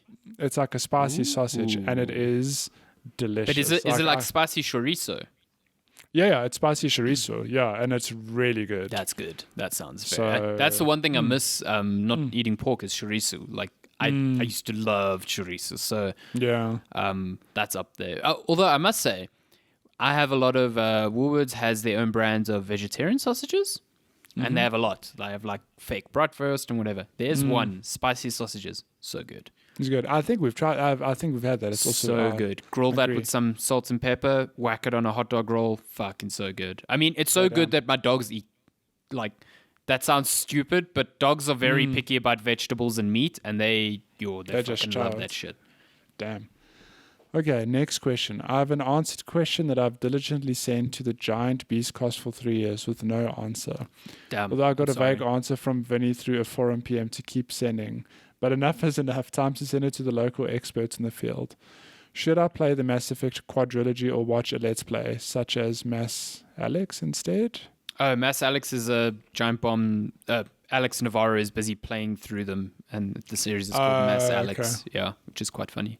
I can't say much about the quadrilogy because I started playing Andromeda, and then I was just like not in the space for it, but also like I was like, wow, this is pretty boring. I think you should play them, to be honest. Like, I think it's easy to maybe do like a let's play of the first one because the first one hasn't aged super well from a gameplay perspective. So it's a bit difficult to get through. But 2 and 3 are still incredible games, like incredible third-person shooter RPGs that I think are well worth playing, especially to like make your own decisions and see how they follow through. So I would 100% play them. I'm a huge fan of 2 and 3, like especially 2. I think 2 is like one of the best games ever made. I still got to play them. I know. That's why I'm like, you need to get the the Mass Effect 2 especially is just wow. The last mission is so good. It's really something. Like the fact that they pulled that off, it's really good. So yeah, I would 100% recommend you play them. Mass Effect. Next question. Well, mini playtime update. Since our last correspondence, I've left the PlayStation sphere and I'm currently residing in Steam Nation. With the PlayStation exclusives of interest tapped out, so bets are down, Ghost of Tsushima, PS5 Remaster, Last of Us 2, PS5 Ultimate Edition, it was a good time to let go. So he's basically saying he's going to wait for PS5 versions. Alessandro may pop up to say with his head tilted to the side, Persona 5 Royale. Indeed, as Alessandro and Beardy Cook Sister Cop Meister have pointed out, leave this to be the last JRPG to play that you own in your collection. That is a long path, my gents. Perhaps long enough for the PS5 Slim to be launched. Unless Horizon Zero Dawn Buried Shadow is released on launch, then all bets are off and I'm buying it. Okay, so Migs is just waiting on all shit. What I gathered from that is that you'll buy a PS5 if Horizon is a launch title. Yes, that's correct. I think Horizon 2 will be a launch title. I also think it will be. If not a launch title, something that's out like 2 or 3 months later. I see a cat behind you. Who? I don't know. I just see ears. Oh, it's Luna. You should see who's sleeping next to me, a little Lupin. Oh, he's Lupin next to you. He's snoring. Oh, snoozing. I love that Instagram thing, the stop, where they were like play fighting. Shit. Very fun. That was hilarious. You need to put that shit on TikTok. I did. It didn't do well. Oh, didn't it? What? I don't know. TikTok's weird, man. TikTok's failed you. Next question. Do you guys check messages as they arrive, or is it a surprise kind of scenario that is read out on the day of recording? I do not check them when they arrive. By the way, the recorded quality of Checkpoint Chats is good so far due to the circumstances. It is still a joy to listen in. Thank you so much, thanks, Megs. man. Regards, Megs, Milk and Biscuits. Who would have thunk it? Milk and biscuits. Ooh. Who would have thunk it? Get out of here. I only read them on the day, Megs. There's a reason I'm like, oh, whoa, there's 8 emails here that I just have. I see them coming in, but I don't read them. Which every now and then I'm like, maybe we should, because some of these require some prep, but I also like the on the fly thing. I don't know. Me too. Okay, last question from Megs. What are the chances of a Final Fantasy 13 trilogy remaster? Yes, a remaster, not a remake. Not Final Fantasy 7 remake. Sexted levels of remake though. So basically like a remaster, but not on the scale of like Final Fantasy 7. Porting the PC versions won't be feasible since those are essentially specific emulators to run each of the 3 games. It's so specific that Steam Linux Edition can't run it as is. Yeah, but who wants to play Steam on Linux? Come on. Oh my god. Oh, I think Migs is on Linux. Get out of here. Regards, Migs, mail later, checkpointers. Damn. I don't know. I don't think so. I don't know. I've since come around on Final Fantasy 13, so I played it on launch, and I was like severely disappointed. As much as I tried to like it, was like, this is not what I expected it to be. It's a next-gen Final Fantasy. It didn't blow my socks off. I went back to play it knowing what to expect, and I enjoyed it a lot more. I should play it sometime. Yeah, maybe grab it on Steam or something. The thing is, it is a lot of you literally just running through a narrow corridor and you changing stances to get through combats, which is fun. Like, I enjoyed it. It's actually the second time around. I still haven't finished it though. Is this just the first one, or just the first one? I haven't played the 2 and Lightning Returns. Yeah. So the game, I know it sounds dumb and I hate saying it, but the game gets really good after like 20 hours because that's when you hit the open world bits. And you've got a lot more flexibility in where do you want to go, what do you want to do, that sort of thing. And I got there and I enjoyed it and I played a lot of it and I just still haven't finished it. I don't know where my copy of Final Fantasy 13 is because I've been meaning to pick it up and so it's like the reverse of 15 then, because 15 was like open world amazing, then it got shitty linear near the end. Yeah, this was linear and then you hit the open world. Cool. So, yeah. I should play it. I should give it a go. I was reading an interesting thread on Twitter yesterday, or was it an article? I can't remember. But basically saying that, I can't remember who wrote it now even, but they were saying they don't expect Square Enix to do what they've done for Final Fantasy VII Remake to like any other entry, because like Final Fantasy VII was this inflection point not only for the industry but also for the series as a whole. So it holds this like really special place. And this is like a huge undertaking. This isn't something that they can just now like convert into a Final Fantasy 8 or 9. And by 10, you're already kind of in the territory, where you kind of are now. So like remaking that doesn't make sense. What I could see is something like an attempt to remake like 6, in a better Yeah. like sprite fashion where they're not just emulating it poorly and just make it like nicely spruced up. So I mean, they did that with Final Fantasy 4 a few years ago in the DS. okay. I own them. I can't know, it's 3DS or DS, but they took the sprites, like it's Final Fantasy 4 is old, it's sprite based, whatever. They basically remade that, but with like 3D models, but still same Cute.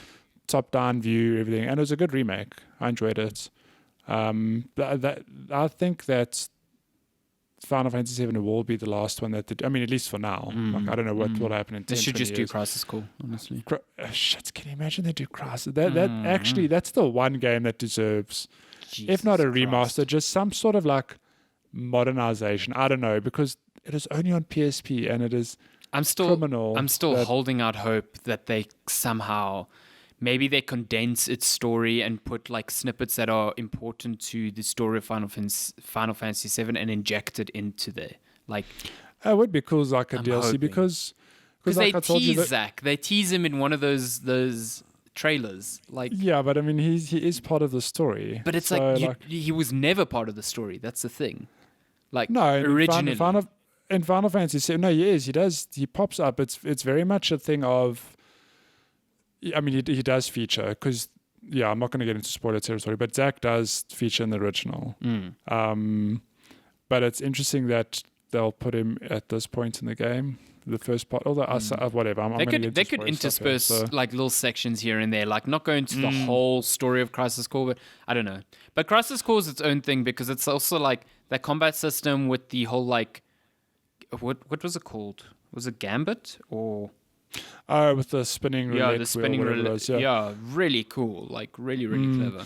The thing is that they could honestly, I think they could use the exact same system that Final Fantasy VII has now and overlay it. Because like I told you, it's very similar in terms of you can dodge, you can block, and you can use your materia and use your attacks. It's very similar. So I don't know. But yeah, that would probably be the best case scenario. That game gets some sort of love in future. My God. Okay, two quick fire questions on Instagram. Cool. First one from Jade and Joe says, I'm camping in my garden tonight. Any suggestions from a gaming point of view for camping? That sounds so cool. It does. That's Lindsay such a actually cool said the idea. other day we should have a picnic in the garden. Yeah, Why that's not? such a cool idea. I love that. Yeah. I would say take your Switch. Yeah, put it in portable Switch. mode. Just I mean, if you went out on a real camping trip, that's essentially what you'd have, I assume. So, But because you're in your garden, you know what you could do? If you happen to have a projector lying around and a screen, whatever, or like a big nice white to be sheet. a big white sheet, you just put that shit up somewhere. You can play some good old big screen something. That's pretty PS4, cool. whatever. Yeah. Or do that with some movies. That'd be Yeah. pretty cool. With me. Oh man, that's a good time. Okay, and then last question from another one from Vesta. He says, hypothetically, why would you play CS:GO when Final Fantasy VII Remake exists? That's a question for you. I'm not even touching that. He's mad because I think on Tuesday I streamed CS:GO because good friend Cello, he was going to get his 1000th win in Counter-Strike. Wow. He's played that much. Cello. Okay, we're like, yeah, cool. I'll stream it. You know, we'll make an occasion of it. 1000 wins, whatever. Then, so that's why I was on Tuesday. Did then he gift you a sub when you hit 1,000? No. What an No, it asshole. wasn't my 1000th win. It was Cello's. Still, he should have gifted you a sub. Still, should have given. He gives me his Amazon Prime every month, which I'm Fair really enough, grateful for. fair enough. So I think I could be wrong, but I think on Tuesday I said, no, I'll play Final Fantasy VII on Thursday. And I didn't. I ended up playing more Counter-Strike. But I'll tell you why. There's a difference between playing a game alone and immersed and streaming it. Not that there's anything wrong with streaming it, but Final Fantasy is the kind of game I really just want to... I don't want to have to read out the dialogue. I don't want to have to like beat a boss a certain way. I really just want to take my time, play it at my own pace, not have to worry about like listening to the dialogue, reading chat, then listening to the dialogue and reading chat. This is the streamer's curse. Yeah. Yeah, I know. So like, there are some games I'll happily do that, but Final Fantasy VII Remake is one of those. I'm like, nah, like that's. I might maybe do a stream of it, but it's the sort of game that I want to do on my own At your time. own pace, yeah. Yeah. No, that's fair. I did the same with Ori. I streamed maybe the first 4 to 6 hours, and the rest I just played on my own time because I wanted to really just explore and take my take my own little pace at it. So yeah, that's why hypothetically you could play CS:GO over Final Fantasy VII. Not because it's a better game. No, not because it's a better game. Well, Yeah. Cello might disagree. Well. Oh my god, Cello gives me so much shit. You need to get into that Valorant beta. I think every stream now is dropping keys. But it's not available in our region. Oh, is it not? And that's why there are no South African people playing it. Fuck that essentially. noise. Oh, well, that makes sense because there's no local league servers either. No. Yeah, but we're rip Valorant. We're holding out like, then. Please. Nah, that's not happening. If Riot hasn't even done it yet. Not even local servers. I don't think you're allowed to play by default because it'll pick up you're not from like Europe. It's like we could play Overwatch and Apex on European servers because so it actually won't allow you. But I think it's actually region locked, which is shit. So I'm like, could they just not region lock it? It's like, I'll play it. Let me just try it at least on a high ping. Lame. Yeah. So there you have it. That's all the questions. Could you imagine playing CSGO with 200 millisecond ping though? I know. That's not. Yeah, exactly. Holy shit. We've had 2 hours. We did it again. What is happening? No. The stay-at-home episodes are a mistake. Yeah, because you know why? Because I don't have my audio open constantly, so I'm not watching the time. But it's also not only that. I think we're just more laid back because we don't have pressing engagements. It's like, That's where are you also going to true, go? yeah. Where are you going to go? Gonna go do something else at home. Gonna go hug Luna and Lupin. Oh, Lupin's snoring right next to me. So Little cute. shits. So cute. But yeah, that was questions. If you want to send in your own question, checkpointchatpodcast@gmail.com. Email us. You can find us on them social platforms. Checkpoint Chat on Instagram, on Twitter, on TikTok, on Facebook, TikTok, all the things. So yeah, send us your questions at any time. Just like Bester did, I think he's emailed that question on like Wednesday. Yeah. So just pop them in anytime. Poke them in anytime, yeah. And that's been episode 95, Checkpoint Chat. I got some editing to do because I cut out like halfway, so... Oh boy. Interesting times. Have fun. Interesting times. Have fun. I think it'll be fun. It's just I think it'll be fun. That shit. Yeah. Yeah. Okay. Thank you so much for listening. We hope it helps with the isolation. Only 2 more weeks, hopefully. If you need game recommendations, just hit us up. Speak to Matty. He's playing new games. No, but not only that, like I've said before, this is a good time to just pick up games in general. Like maybe there's nothing new you want to play. Just tell us what you like. We'll recommend some Speaking of free games, Just Cause 4 is free on the Epic Game Store. There you go. There's a free game. If you like mayhem, mindless explosions and just running around causing havoc. I love Just Cause 3's mindless sandboxness. It was fun. Good lord. Just cause some drama. Get out of here. Goodbye. Thank you for listening. We'll see you next week. Bye. Goodbye.